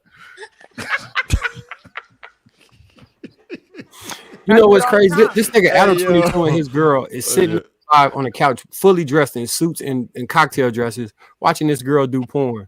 If I was DJ Academics, I'd be sick, because they was beefing at one point in time. Right? They had Adam 22 had a scene with Celina Powell. He had Celina Powell too. Did you see that video that girl he did the tell all? No. Did y'all see that reel? The girl who did what, Shan? The tell all, and she talked about academic. That's her. That's her. Oh, that's her with his lady with his part, like how small he was. Yeah, that's her. This Academic act like that dude. Act like he got a little man complex, bro. Something wrong with that dude, bro. Him and BBL. And I ain't never seen nobody ride so hard for Drake in my life. He is riding. Yeah, they got. Kendrick has a song for the summer. Let me ask the ladies this: did that AD and Clay thing? Did that make y'all lose more faith in black men and black women getting together? No. Did y'all have any feelings about that? No. Because when I watched it, I just couldn't stop thinking about. Look at the pastor looking like, nigga, you know you ain't about to do this. So you want to know why? You want to know why women didn't react the way that they did? Telling her her that. He kept telling her he wasn't gonna do it. She's like, "Are you? Are you?" He was saying no. My thing is, if you watch the video, all 9 of them little girls that was in the front row watching, it was like I felt like they got turned off a black man at that moment. I felt like that would have been a traumatic experience for them. They watched their auntie had the most hyped up day of her life, and all these kids was watching. They was watching their auntie heart get broke and went away mad at this black man. And they were supposed to be like an ideal model couple for black love. I thought that shit was just, I don't know. You know what? You want to know why? You want to know why I think that they didn't really lose hope in that moment? Why? Because that shit looked fake. It's not though. It's not fake, bro. Man, that shit looked fake. Man, even if it didn't look fake, that nigga looked faker than a $3 bill. The way he approached, was faking, yes, but the ordeal was not. I think that you're missing that point. He was indeed faking, but it was not because he told the producers he was going to fake. He just went on his own to fake to get to that point because he was not going to gain a check unless he was able to fool the producers and everybody involved to that point. That's the part. Marcus. I think Clay is an opportunist. I think Clay, whether he was white, Hispanic, Latino, Asian, I think he's just an F-boy. Like, I think he's a player. I think he's a player. I think he has women, and I think women were like, I mean, you could look at all the blogs, and when the show started, they're like, everyone's like, oh my God, we love Clay. But then when the relationship with him and AD started, everyone could see that Clay was kind of like just playing into the situation. It was the palm tree of, oh my God, I love you, AD, but I'm not ready for marriage. Oh my God, you're the best, AD, but I'm not ready for marriage. And it's like, if in real life, if that situation was to happen, if you had a girlfriend going through that, you're like, girl, he's telling you he's not ready for a relationship. I don't care how sweet he is to you. I don't care how many presents he buys for you. I don't care how he introduced you to his family. If he's verbally telling you, on top of doing all of that stuff, I'm not really ready for a relationship, I just like you. Which further let me know she was in on it. But did she have any other bullshit? Her family was in give on up the it box. But did she have any other options? No, she was in on it. She could have bowed out and left it. She could have left him right then and there and went home. Once he said he was not interested, she didn't want to see it though. Because she didn't want to not lose her check too. Like exactly. So she was in on it. She knew it was coming. Her family knew it was coming. They was all in on the drama. They was. And she rolled through that's why that part was fake. The tears. Everybody was saying AD, like it was red. It was red flags. It was purple flags. It was. Did she have sex? I don't know. She probably called feelings. She probably She did. If he would have said yes, they would have been married. I 100%. She wanted to get married. Stop trying to get that woman. Shan, stop trying to get that woman an excuse. She was in on it. That's why she rolled that shit to the wheels fall off. But Sweeney, if he would have said yes, they would have been married. Y'all, let's back up a little bit. Let's think about women we know, like in the past, growing up or whatever. There has been homegirls or friends dating like they were infatuated with a guy. They liked the guy. The guy had other girls, but he may have just really liked the sex with the girl or liked her company. But he wasn't about to let go of his other hoes. He wasn't about to get locked down. But that girl would not leave the dude alone. Jay, I'll play that thing real quick. Want to claim heartbreak? You can't claim heartbreak if a dude being honest with you. Sweeney, this is the thing. If she would have went on and not opened her legs to him, I'm like, oh, she playing the system right. She playing. But the fact that she had sex with him, even if she went in hardcore, she probably got attached because don't nobody want to be used for no coochie, especially on live TV. Man, bullshit. There's women on TV right now that give up coochie for. He just went and dealt with a Sweeney. Sex women can play y'all like y'all idiots all day long, but sex for women is totally different from sex for men, right? No woman, especially unless she's just whored out here, she done build them defenses. She said she didn't. So women ain't never had sex to get a leg up in society to get it. Shan, I was with you. Women ain't never had sex to get bread. They ain't never did some shit on camera or did some shit to get up. This is what I'm saying. I said unless she look. I don't know her background. Unless she is about that life and she's just free spirited and she's just used to doing it. But if she's a regular woman and she had sex, and I don't know her background, but if she had sex with a man, more than likely, and then you gotta remember, you're trapped with this person. Listen, you're trapped with this person, having to know this person, and he's a good-looking man. He's got a great job. I mean, shit, I would have fell for his ass. You feel what I'm saying? Like, if you would have been on that show, you would have got married. I promise you. He would have married you. This is reality TV. Y'all thinking every woman out here just slutting it out, and it's just I'm not saying that, but I'm saying that the likelihood of her being in on the bullshit on a reality TV show that's known for bullshit. She's not known for bullshit. Man, that show known for bullshit. Everybody watched it. You never even watched it. I've seen the reviews and I watched enough.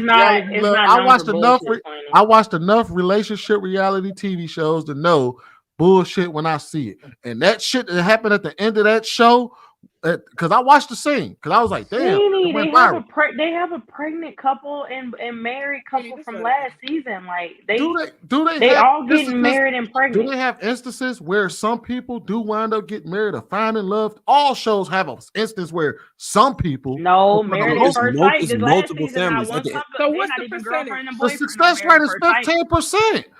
Not on married first sight. The whole season fell through.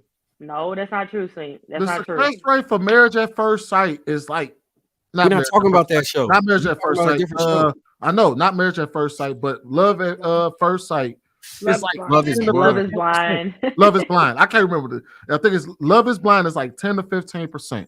Most of them motherfuckers ain't in it for the marriage. They own there to get on TV. Especially not him. It's like 10 to 15%. No. What's the percentage of people that are fake in it for the money? What do you think? I would argue majority of them. Probably like 80 to 90%. That's real life, Sweeney. That's real life. Not. No, what I'm saying is, regardless, most of these men and women out here are in it for the opportunities that they can get from the men and women out here. So people have babies for opportunity. It's art imitating life, life imitating art. It's all. Sweeney, we're seeing people have babies just for the hell of it because it brought TV. We saw a woman have because it brought clout and money and access and opportunity. What happened to women are doing the same thing. This stuff, these shows and these reality TV shows and these scripted shows is the replacement of the Disney movies that used to spark that. To give women that spark. La La Land right now. That's all it is. The women need the women need something to believe in again. To be able to see some romance, some love again to believe in because we already debunked the happily ever after. So this is something that you just gotta let them believe it, man. You gotta let them embrace it and fall in love with it. So we're making it up that they get married. This sound like bush. We've seen a lady had 19 kids on camera just for TV ratings, and then you find out afterwards that man, their lives were like them kids did not like the lives that they were living. Shit was fucked up. So yes, I've seen people who that's why reality TV, you got to take that shit with a grain of salt. Most of them people are on there to be seen. Okay. Is there some people that get love, find love? Yes. We've been talking about this for 2 hours, sweetie. Your same point. We only been on this for an hour. I will agree. You're not talking for everything. I would agree with Sweeney that when you get interviewed for these things, you're going on there because of the opportunity. However, finding love is a perk, especially if you're single and you like, damn, well, maybe they can hook me up with somebody. You know what I'm saying? So if you really are single and you're getting paid and then you find this fine, attractive man and it's like, wow, he just fell in my lap. Like, why not? Look, Sweeney, here go the proof right here. You know, Shan was on one of them shows, right? No, Shan, was it scripted? No, it was not scripted. There you go. There you can't. As a matter of fact, signed a statement. This is real talk. This is real talk. Completely outed her, bro. Real talk. I literally, let me tell you this. I literally asked the producer, "Is there anything that you want me to ask?" And he said, "I cannot do that. Like, I cannot. You just go in, be yourself. I was like, okay. So yeah, and I have a cousin who is currently on a reality show. Now she comes on. She's on a more consistent reality show. But you have to have like a story. You have to come with everything yourself. You can't. All they're doing is interview you, saying, "Hey, are you looking for love? Tell us why we should choose you." They want to know your personality is big. What is it that you're looking for? They want to know that they can match you with somebody. They really come in like they're matchmakers, right? Like, you're the guy. They'll listen to everything that he likes, and they'll listen to everything that she likes, and they'll try to find that so that they can make it work out. Like, they really do that. Like, I'm not gonna lie to y'all. No, Shan, they interviewing you so they can make sure, this person is gonna get us a show. And You have to have a big, that's why I said you have to have a big personality, but they do take in consideration. So if you, let's just say, Sweeney, if you're the one who has the big personality, right? I want you on my show. So I'm gonna listen to you. So you're my focal point, right? So I'm like, okay, he's got the big personality. What is it that he's looking for? Because I want to make sure I got what he needs, because we need him to stay as long as possible, because he is the show. So they match you up with somebody who they feel like, okay, she got a strong personality too, or she may just fit what he likes to keep it going. You know what I'm saying? It's so many different parts to this. And you want to know who those people are, Shan? That's the people who get on there. The people who get on there who are the regular people who just so happen to have big personalities that get on the show, and they wind up actually finding love because they was in it for all the right reasons. That's the 15%. The other 85% are professional actors or aspiring actors who are trying to get on there to be seen. And that's why most of them can get on the show very easily. And the rest of these people, they be like, nah, you just a regular ass motherfucker that came. You work at goddamn Circle K. Like, I know you really out here desperate. We ain't trying to, you ain't even funny. We ain't gonna bring you on the show. That person really is looking for love. I think most of the women that go in there are actually looking for love. Bullshit. I say probably 85% of the women. Bullshit. I think it's probably 35. Like, so if you a man who can get women outside of the show, like in abundance, I think you're on there for clout. Yeah, he was outside of that. I think he was doing a good catch. He had player vibes, like boom, boom, boom, boom, boom. Yeah, outside of that, those men really be trying to get with those women in a relationship. Like, some of them women be crazy, like that the relationship can't work. They just be batshit crazy. Then it'd be other issues going on, like maybe he don't make enough, or maybe he's a gold digger, or like the way them relationships break up be the same way regular relationships be breaking up. Like, you ain't vet them correctly. You ignore some shit because you wasn't time to vet. That should be so quick. You know what? That's the main thing about it. It's not enough time. Shan up here defending herself. That's what it was. You was really on there looking for love. That's who you speaking towards. My situation is a little different. Mine was a little different. Love. Of course it is. Mine was a little different. Okay. It's never them. Look, all I'm saying is, if they would have chose me to be with that guy right there, I probably would have fell for the okie doke, because he's a nice looking guy. He's got himself together, and I'm not. Them red flags be hit me on my forehead, and I still. Is her name really AD? Is her name really AD, or did Clay name her AD? Clay named her AD. From the jump, I thought that was Cat. I'm like, why you calling her just AD?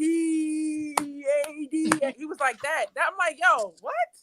Yeah. I think he was just trying to build a connection with him. Nah, he was running game from the jump. He was running game. Running game from the jump. He was just a player. That's so MILF Manor real? Who? What? MILF Manor is real? What's that? What's that? Y'all ain't heard of MILF Manor?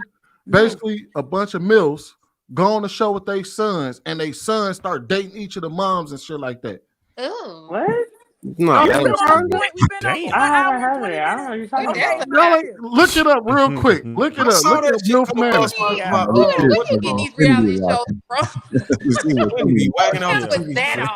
What you watching? Sweeney, you should have said.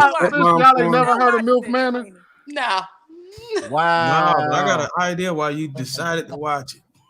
I didn't watch it. But you're the only one, Sweeney. Damn lie. No, there is this one time. Like, this not real. This not real. But he know all of them though. You know all of them. You know all the characters and everything. Come on.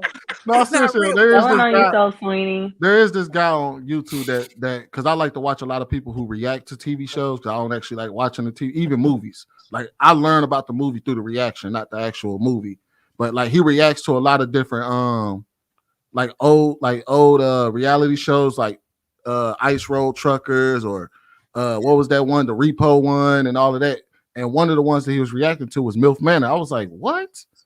But yeah, it's basically the moms and the sons go on the show and the sons start dating all the sons date one of the other moms and shit. Look it up. Shit's a trip. Y'all think that shit's real? They really on there looking for love? You're not saying every show is real. We saying that show, I believe, is real. What makes that show so different from all the other reality shows? Watch it, and then you can tell yourself. So, look, people have all kind of fetishes out here. Like, people got stuff that they into, I don't know why, but they just are. It's just so happy. Like all the Love and Hip Hop, all these shows are fake, but this show right here, this Love at First Sight has to be the real one. No, it's because they not. So you guys look at the difference. The difference between Love and Hip Hop. Okay, so I call that I said a consistent show. That means that they have consistent characters. That's a totally different casting process than like a dating show. A dating show is like I'm finding these people we don't know, putting them together for an episode, for a season, right? When you're talking about like a Love and Hip Hop, you're going to a person who sells you a story about themselves. You know what I'm saying? It's like you come to the table, you have a producer that is attached to you, and you come to the table and you tell them everything that's going on in your life. If they want you, they keep you. If they don't, they feel like you're not that interesting, they put you to the side until you become interested again. Maybe it becomes fake. So and what about F-Boy Island? That one's real? What? What is this? F-Boy Island? Well, sweetie, what channel do you watch? What? Look. This is all I did was I just Googled reality reality dating shows. Nah, these are the ones that's coming. That show recent.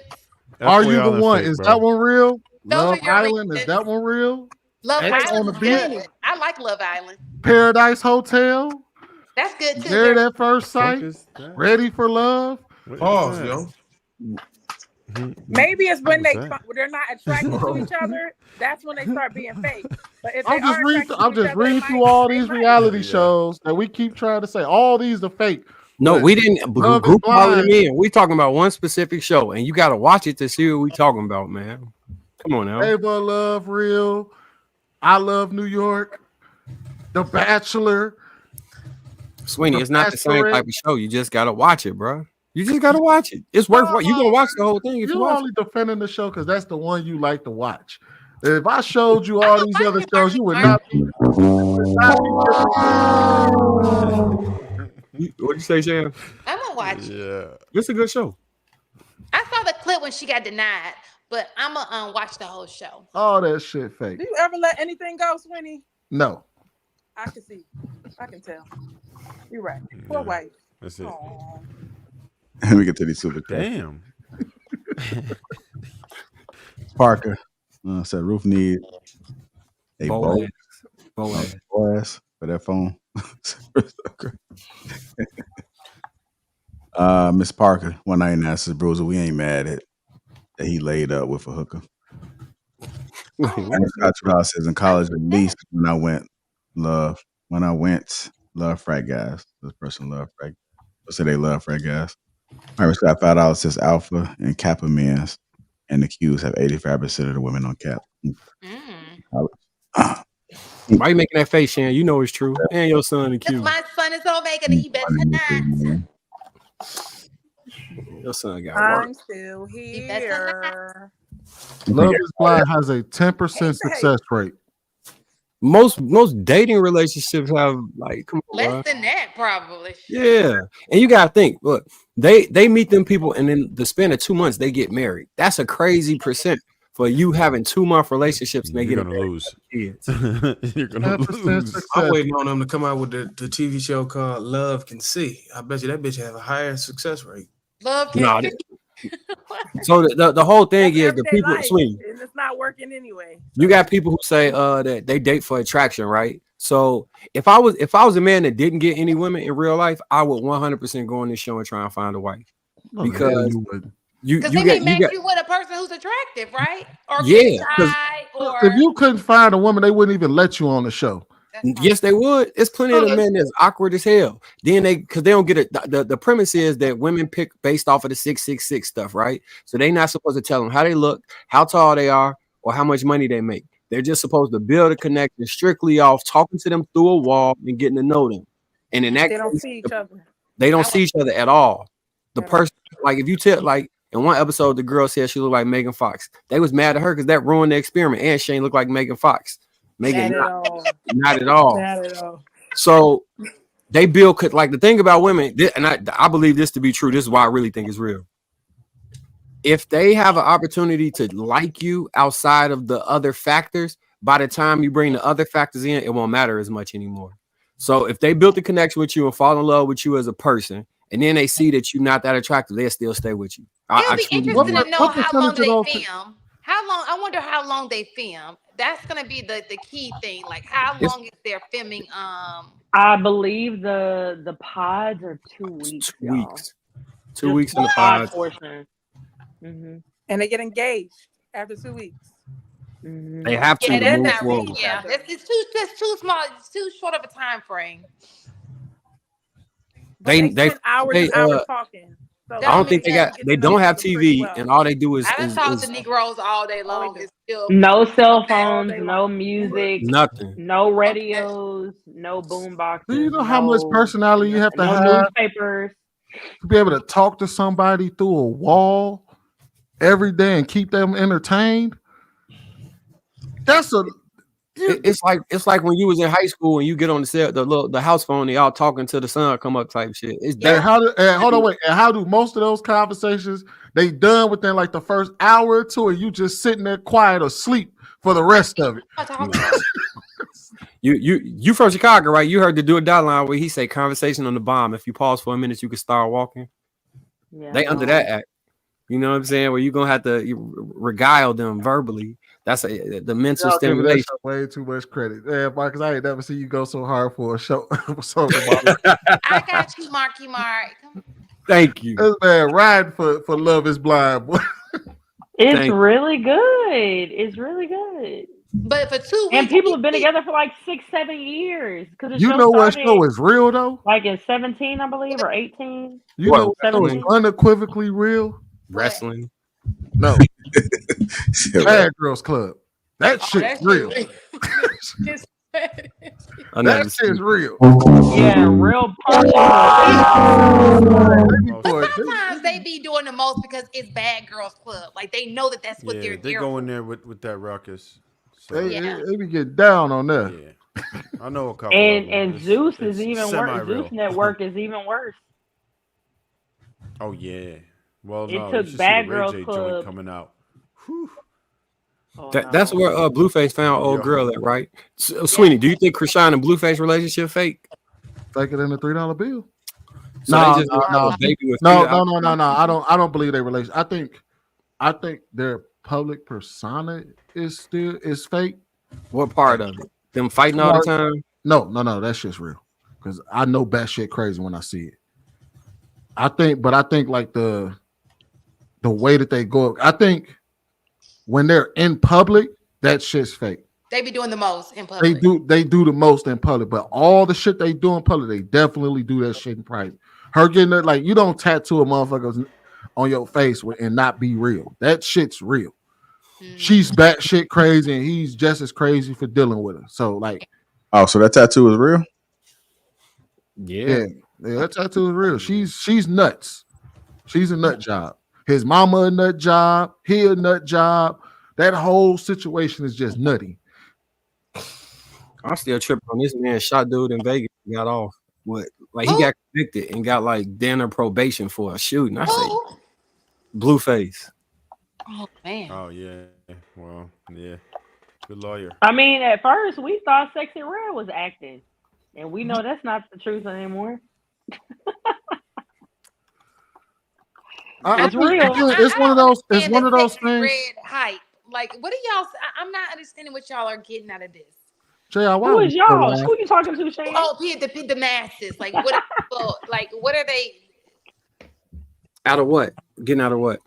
out of the whole Sexy Red thing. Like, there's people who identify with her. That's what the reality is. I think she is real, but her again, it's that public persona. You know, when you get in front of a camera, you start doing more than what you go over and beyond the norm. Like she's ratchet, but then when she's in front of the camera, she got to be uber ratchet. I don't know, because in order to get in all them fights, fighting mama, fighting sister, him fighting their daddy, they got to full time be that ratchet. That ain't like you tuck it away, be cool, and then you turn on for the camera. Because they be when they talking about camera, Sexy Red. You talking about Krishan? Yeah, I'm talking about Sexy Red. I think Sexy Red, she's ratchet, but when she gets in front of the camera, she's uber ratchet for the camera. But it's more than just ratchet people who are supporting her. Like, it's gotta be. Yeah, because she's still a spectacle. Just like there's men who don't gangbang but listening to NWA and other artists who actually did gangbang. You talking about Drake? No. I'm talking about like just in history. I'm talking about Tupac and NWA. Like, you don't have to actually identify directly with that lifestyle to support that music. I think that's within our community. I think other communities like the cosplay of it all.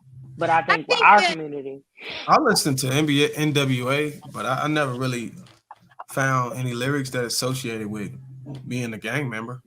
I think the people who there was an article that came out in the 90s where the police and I think the governor of LA tried to villainize NWA members and call them thugs when all they was just trying to do is rap about how the police was treating doing harm in the black communities and over policing and the brutality and all that stuff. They wasn't. I thought Easy was a real gang member though. He may have been, but I didn't hear. There wasn't nothing in there saying, "Oh, I'm a Blood, I'm a Crip, or a Cube," or any of those guys claiming a set or anything. It was just hardcore gangster. It was gangster rap. Don't get me wrong. Yeah, it's talking about drive-bys, Bruiser. I mean, but you don't happen to be in a gang to be like I've been. You can talk about what you see. Now we're talking about gang culture. We'll say, okay, they were glorifying. A woman told them to talk about that. It was a woman that did it, right, Bruiser? Huh? A woman told them to say it. To say what? The drive-bys and all that. It was a woman behind it. I know it was a woman. You ain't no facts. You know it was a woman. Deep down in your heart, just a minute. It was a woman. It was his mom. Oh, this man, top shit. She feeling something. She wants some get back from something. I don't know what it was. You said. But my question is, can Sexy Red rap for the people? No. Okay. That's all I want to do. Well, you know what? She might actually can rap, but because I remember they said a Lil Uzi Vert. When I listen to Lil Uzi Vert music and you find out like that his like he can't rap until one day you listen and find out that dude got a couple freestyles, you like, wait, why are you rapping on this? Lil Uzi? Yeah, Lil Uzi Vert. You find out he's actually pretty damn talented, but why are you rapping like this why is this the music that you put out when you can actually rap? Didn't he have to like Red Mortal Kombat? I'm gonna be real. Sexy Red is another version of Soulja Boy. And when I say that, I mean she's all about like a beat and a vibe. And I think that's the whole basis of her blowing up. The same way, like Soulja Boy wasn't this big rapper, but the producer that he had and the vibe that he presented to the culture, that's why he blew up with his songs. His songs were Gucci bandana, Gucci band. Like it wasn't. It wasn't profound, and Sexy Red is literally doing the exact same damn thing. But that's this generation's hip hop in a nutshell. Y'all think Drake done? About Gen Z? No. No. Hell no. Talking about one of the top hip hop artists. I think they've been making a comparison to him and Ja Rule. You remember how Ja Rule was on top and then it just was over? Yeah, but that's different. That don't happen no more. Hell no. Yeah. No, Drake level. Yeah, Ja Rule suffered from like that was a different era. Now with the internet and how microwave everything is, yeah, like people too fickle. we gonna rock with Kendrick Lamar this record for like the summer, and then by soon as Drake drop another album and he get them dancing again, it's gonna be all water under the bridge all over again. Drake, I think as far as like if you're a hip hop head and you like really study it, your view of Drake changed forever. Yeah, it's forever. Yeah. But as far as his damn, y'all feel like that? Y'all feel like the view changed forever? My view is certain people, like our generation. Y'all generation. Wait, what, Marcus? Mine is consistent. I always thought about Drake the way I think about I've always thought Drake was corny. I think for a lot of people, and for a lot of people who may not have thought that Drake was, I think he exhibited some very corny behavior during this rap beef against Kendrick, and it was on a world stage. I tend to separate the people's, personalities from their music. I just listen to the music, and if it's good, the music is good and it's got a vibe to it. I don't really give a damn about all that other shit.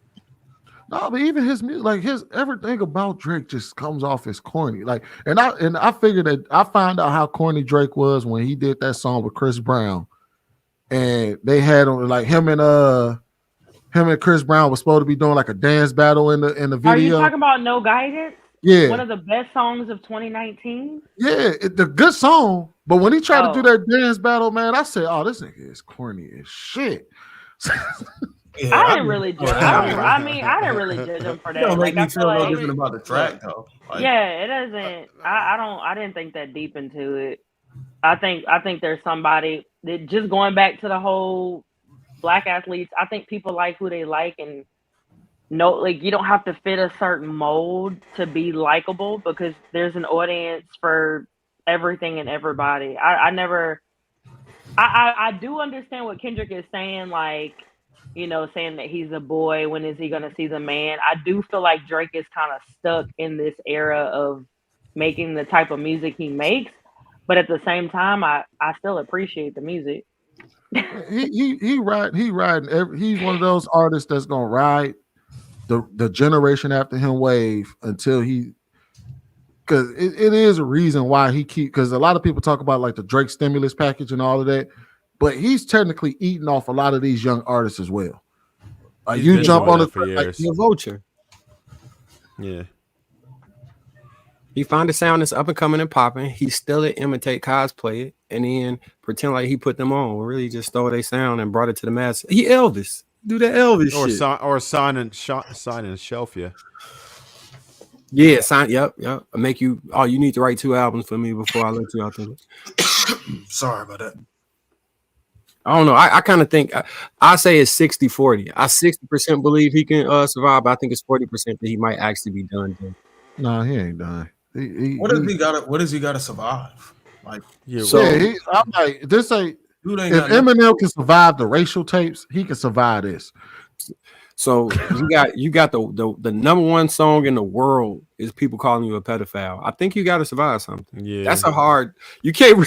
That's not nothing you just skate around, bro. That's different. That is different.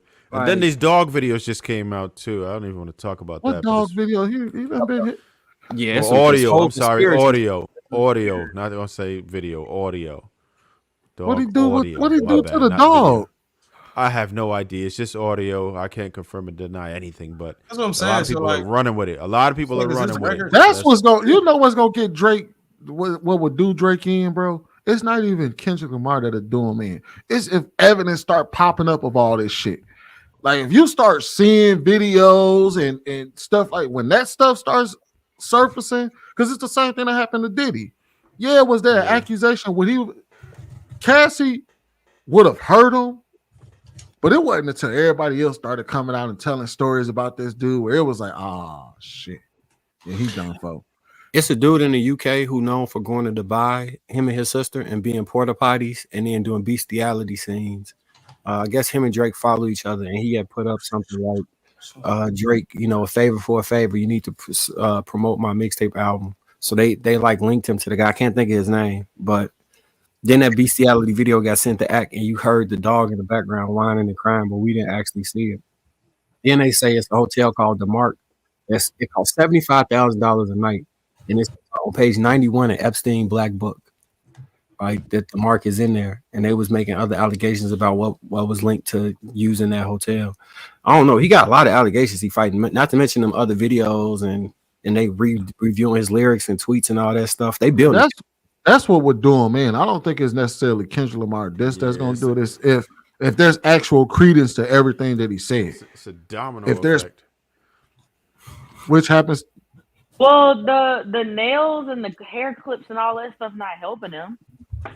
No. Like if he would have stayed his old self, then people would be like, "No, we riding with Drake. Like this is cap. Y'all reaching." But it doesn't look like a reach when he playing into all of this weird, generational bad beat energy type stuff. Is weird. It's very weird because that's not the Drake that we came up on. Like no. The Drake that we came up on was, riding with the top down in the winters and all. Like it was a vibe. Like, and I don't understand the hair clips and the nails. I can't at my age and what we know Drake to be, I can't get over it. Even the way that he approached St. Louis swag. Even the way that he approached it. It's an artist in St. Louis who do that. He's still in his swag. Like, Drake, he'll bite it. Nigga just pretend to be other people all the fucking time. Is this money been affected? I think it already has. He dropped a shoe that did not sell. His album. I ain't never seen nobody. I haven't seen nobody. I haven't seen nobody's song get that type of dislike ratio. His concert didn't suffer though, y'all. His concert sales not suffering. But I think those tickets was probably bought before this battle. I think the next 6 months will be because he can't take a break. He signed, I think, a $400 million deal that requires him to work all 4 quarters. So the fact that he can't go disappear, I think that's another thing. I think maybe if he could disappear, let this die down, let the news cycle a couple times, get out the news. But because he has to keep performing and people are constantly doing, like, I think him having to stay in the spotlight is what's going to really make him go down. Unless, because like, what song could he make now? Can he make a gangster rap song? But he don't. I mean, but we've always known. Haven't he made enough? Haven't he earned enough to just retire now? He just signed a deal for $400 million. He's trapped in that deal for a while. No, he got endorsements. He got other endorsements for other companies, and they all require him to keep doing that. He got to stay hot. Haven't he earned enough to not worry about money ever again? They say he got a gambling issue that he gambled $1 billion since December. What? What? $1 billion. No, I haven't heard I doubt that. Look it up. That's what they say. I know he is the gambler. He actually promotes gambling, like gets paid to do it. But I didn't know that he. Y'all know. $1 billion. That's a lot of money to gamble away. That's a lot. I don't even know how you do that shit. Is the Bruno Mars cocaine and gambling stuff real? Is that stuff? Those rumors real? I don't know. They say he owed like $200 or $400 million. No, they came out and said it wasn't true. The business. Oh, okay. Well, no, he ain't touring no more this year. He finished with his tour. I mean, he was touring with Future or somebody. Yeah, that one ended this last month or something like that. This past month, that was the one with J. Cole when he was on tour with J. Cole. Oh yeah. Yeah, he done with that. So I mean, I think he sometimes in this day and age he's too big to fail. There's way too many people that like him outside the country. There's way too many. He has, like, maybe in like, we got to remember how small hip hop Twitter really is. And that's who really was talking about him. But, like, as far as outside of that, there's way too many people that rock with his music for him to. But here's the thing: the people that rock with his music, they usually look to hip hop culture for validation, and they see how we feel about it. I think that just follow me down this road. Just follow me. For the most part, I think that drives how they view it after that, because they like, all right, this is the source of where it come from. They accepted them. Okay, cool. Like, I think that's how 6ix9ine got co-signed. That's how, like, a lot of other artists got co-signed. But in this specific case, the entire culture turned against him, similar to kind of what happened with Ja Rule and 50. Like, no, it's not the same, bro. It's not the same. Hip hop Twitter is not a real place. It's a very small demographic, and they do not move the actual numbers. They don't move outside of that. So nobody, the fastest growing song ever. Kendrick got the fastest growing song ever. Kendrick Lamar. Like, Kendrick Lamar is still like, we acting like Kendrick Lamar is some dude that can't sell records. He's still a big name artist himself with a huge following. He's never done this before. Has he broken Drake's record? No, but it's a diss record towards Drake. I would argue the mere fact that he was dissing Drake is probably what contributed to the numbers. I would say it did, but I think the amount of dislike Drake has is what more so contributed to anything. He got like 2 million more dislikes on his video than that's I think. Well, here's a question: do people like Drake more than Kendrick Lamar in the world? More people like Drake. I think they do, but you got to also more people like Drake. I think they like Drake, but it's a line being drawn in the sand, and I think people are dividing themselves based off of that line. I don't know for how long that line. That's on hip hop. But this kind of goes back. Yeah, this kind of goes back to like Snoop and Tupac, or I mean Biggie and Tupac, or Snoop and Tupac. Death Row against Biggie, basically. You know, like people drew lines in the sand back then, but people still made music. But what are they saying? But remember what the line they saying is drawn behind. You saying it is drawn behind it, but that's the thing though. You're forgetting PDF files. You forget, but yeah, but that's what I'm saying though is that unless there's actual proof it has to come out. It has to come out for them to draw that line. As long as it's only speculation and there's really no real proof, his supporters ain't. He may lose some, but he's not gonna lose a bag to where he lose half his concert sales, or he has to start canceling tours or downsizing his venue. That's not gonna happen to Drake. So I mean, the only way I see that happening is if he's end up in court. Yeah, if there's somebody start proving some of this, somebody has to sue him, or he has to wind up in court for some reason for that to actually be a thing. Outside of that, just he already got sued. He settled out of court for $500K on a sexual assault. And when was that? I think it cleared up this year, but the lady, I think she about to break that. What's the plea or whatever? Minor NDA. I think she's about to break it. Once that visual comes out of an artist in court in a situation with these allegations, y'all, it's kind of like a downward spiral. Like, I mean, we can go back to artists like Bobby Brown, Rick James. You can hear the allegations. Everybody like, oh, we still rocking you. Once the visuals of being in court, just like Tory Lanez, once that visual gets out there and people start seeing you sitting behind there with your lawyer and all of that, that's when the nail is in the coffin, even before the end of the case. The nail is in the coffin for the artist once they get into that situation. I would go further. I say they try cases on social media now. R. Kelly was guilty in social media before he was guilty in the court of public opinion is stronger than we think.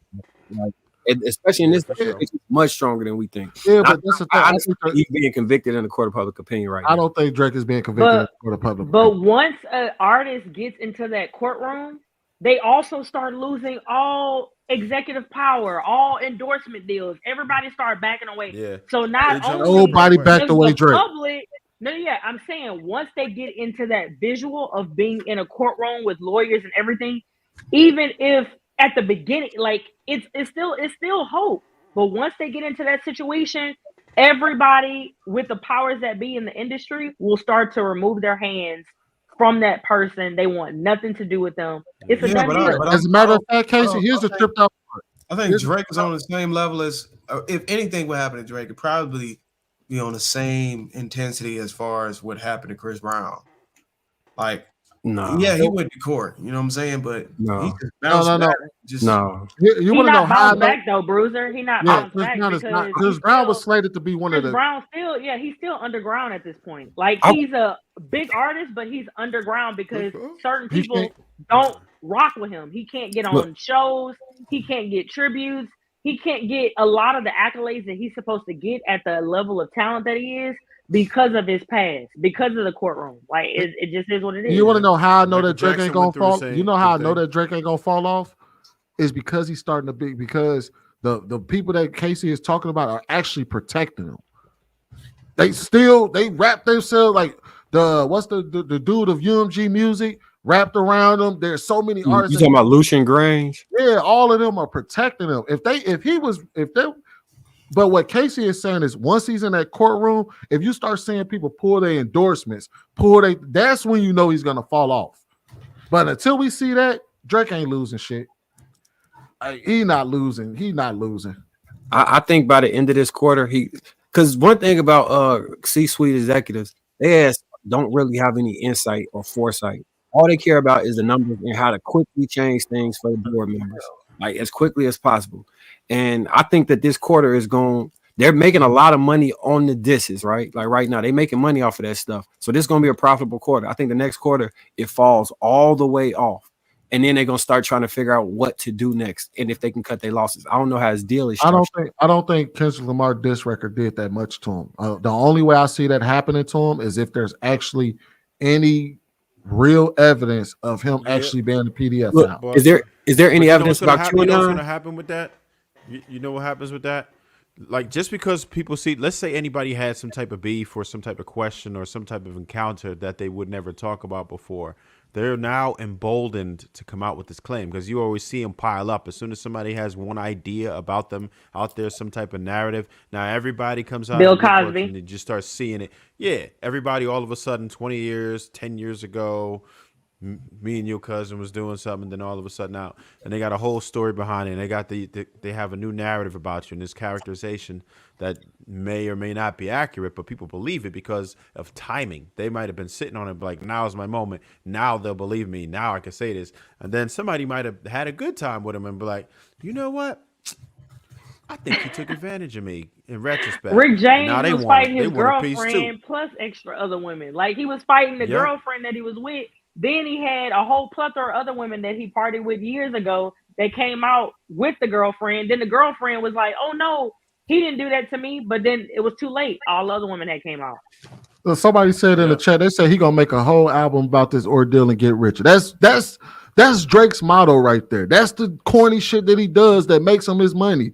Like that's certified. He did a whole song called "Certified Lover Boy" talking about his ills with women.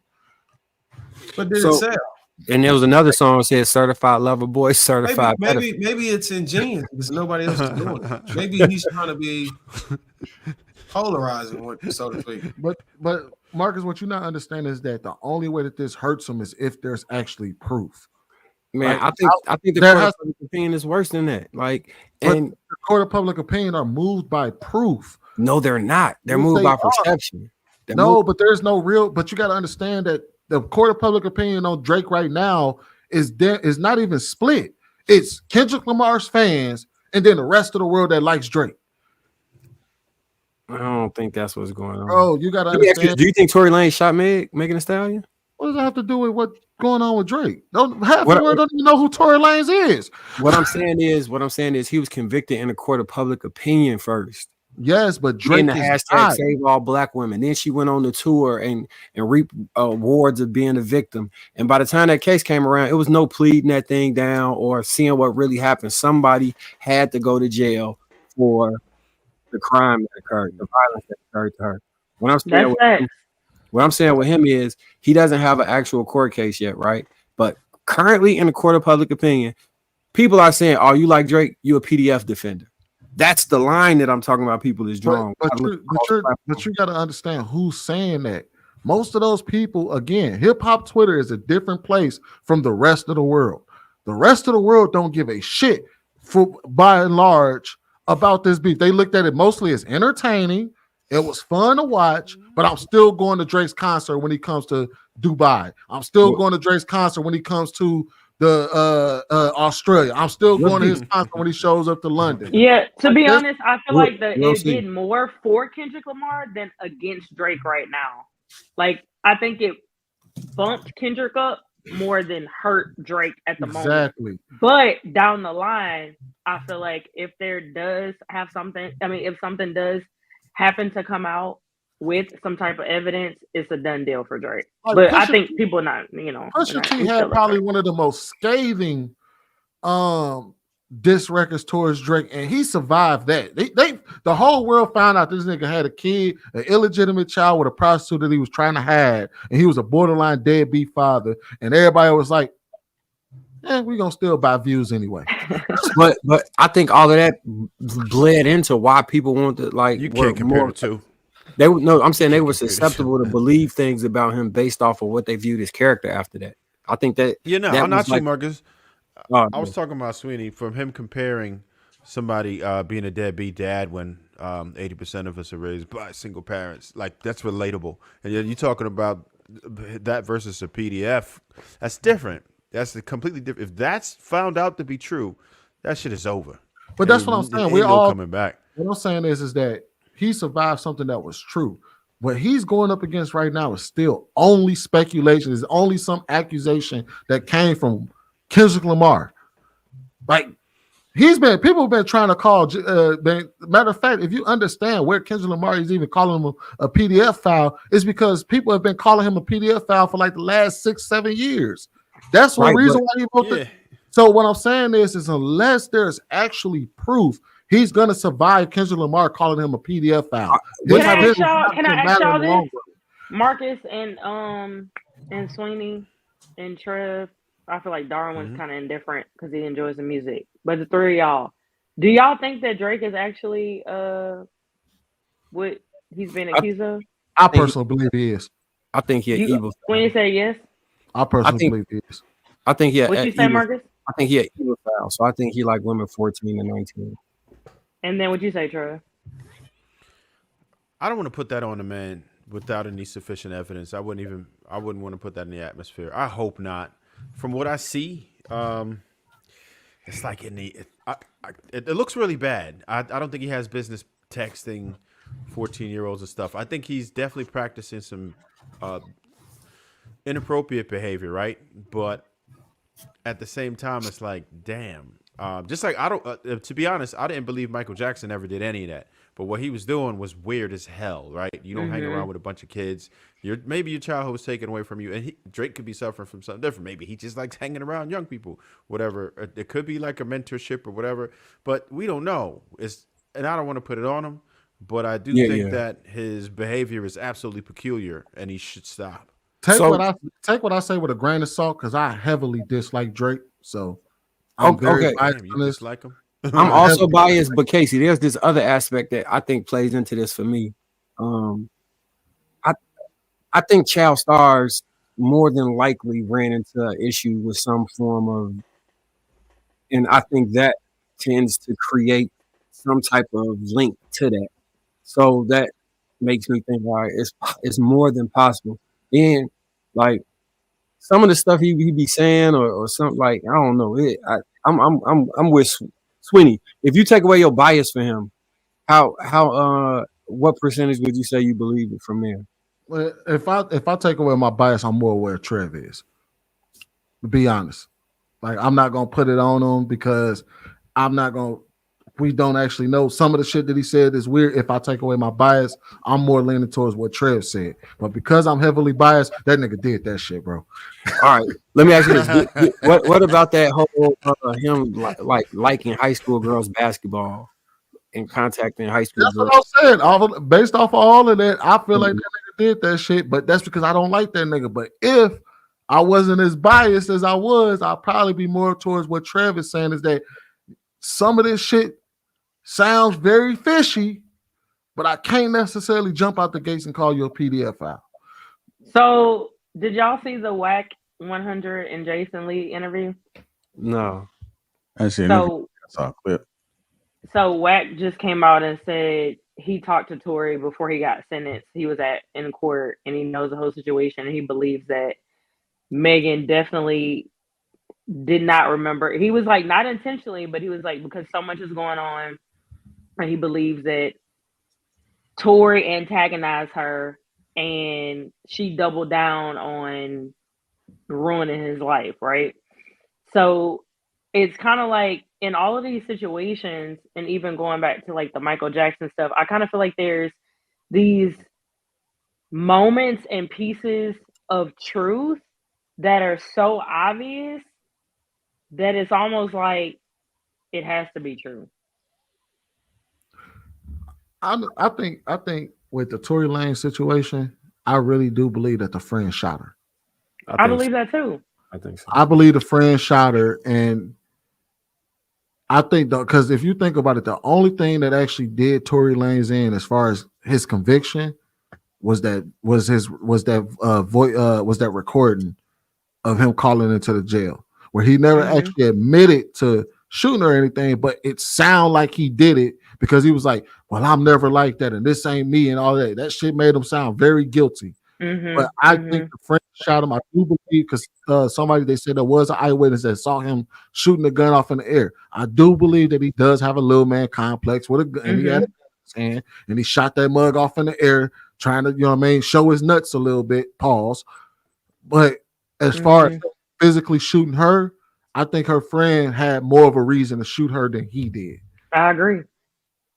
I think, and for the first time in all of these speculations, like, he wasn't even trying to villainize Megan. He was sincerely saying, I think she basically was a woman drunk, high, intense, emotional situation, and Tori. He was like, I know Tori antagonized the hell out of her, and she basically just was like, all right, bet. And I believe that there are some people in this world that will sleep just fine at night knowing that they ruined someone's life, whether it's someone was killed on their watch, someone went to jail on their watch, just off them basically feeling away. I think people do that every single day. I agree. They do. We got to go ahead and get up out of here, but before we do, I'm going to play one of the coldest freestyles that ever exists in this world today. It better not be you, JR. Well, I'll do that one next week, but no, this is throwback. This got to be by far the most coldest. Here we go. That's my shit. Don't touch, that's my shit. Don't touch, that's my shit. Don't touch, that's my shit. Cop told me that's my drug, that's my gun, that's my shit. Don't touch, that's my shit. Don't touch, that's my shit. Don't touch, that's my shit. Don't touch, that's my brick. Don't touch, that's my bitch. Don't touch, that's I'm rich. You know what it is, Funk Flex Designer. Everybody can't come up here. Brooklyn. Who is this? Oh my God. That was Designer, man. That was Designer. Oh my God. I've never seen it. Yo, I have never seen that. Pretty bad. Oh man, I like his song. He was sweating. He was sweating because he was like, "Oh my God!" He was into it too, man. He was into it. Like, damn, son. He was passionate. That's what happens when you punch in. Shit. Don't touch, that's my shit. Don't touch, that's my shit. Don't touch, that's my shit. Cop told me that's my drug, that's my gun, that's my shit. Don't touch, that's my shit. Don't touch, that's my shit. Don't touch, that's my shit. Don't touch, that's my brick. Don't touch, that's my bitch. Don't touch, that's I'm rich. You know what it is, Funk Flex Designer. Everybody can't come up here. Brooklyn. We were talking about him. Everybody can't come up here. This nigga. He was crying. I can't believe this nigga came up here and did that shit, man. Yeah. Now Tory Lanez bodied that shit though. When Tory Lanez went up there, he bodied it. You know who else? You know who else bodied it? Who else? Childish Gambino when he did that one to that Drake beat. Yeah. Y'all got to listen to Chick's tape 4 and 5. Jeez, Louise. All right, y'all. We got to get to these super chats. No, I already super chats. I already did it. Oh, my bad. Bruce is trying to get up out of here. Man, hit the like button, man. Kane, the God, though, Will, Vince, Big Facts, Rojo, Euphoria, El Cablo, Malcolm. Shout out to everybody, man. That's in the chat. I want to thank everybody for coming out tonight, man. Having a great show. Let's make sure we follow everybody. Yeah, the pound cake beat. Just my bad, JR. Hey, I just been doing shit all night, man. We're gonna get Ruth on mic and some headphones because she just be talking and then I don't think she either hear the person speak or something. Maybe it's a delay. I have no idea. Y'all know I can freestyle, right? Go ahead. No, I'm not gonna do it. 16. Hey, what is that group artist that redid? No, I can rap. I can rap and sing. I do both. I never heard her do it, but I believe she can. What artist was that came on there that redid a Tribe Called Quest scenario? It was a group of 4 men that came up there. Oh, when he do look like the dude that was hella animated. It's like boom, bow, kick the pot when he was doing all of that shit. He looked like him though. Yeah, that's what I thought it was at first. No, but I know that wasn't them. But I'm just trying to figure out what that group. They killed it. I'm talking about all of them. Yeah. I don't know what artist that is, but I got to find out because I'm pretty sure they got some dope music. I still love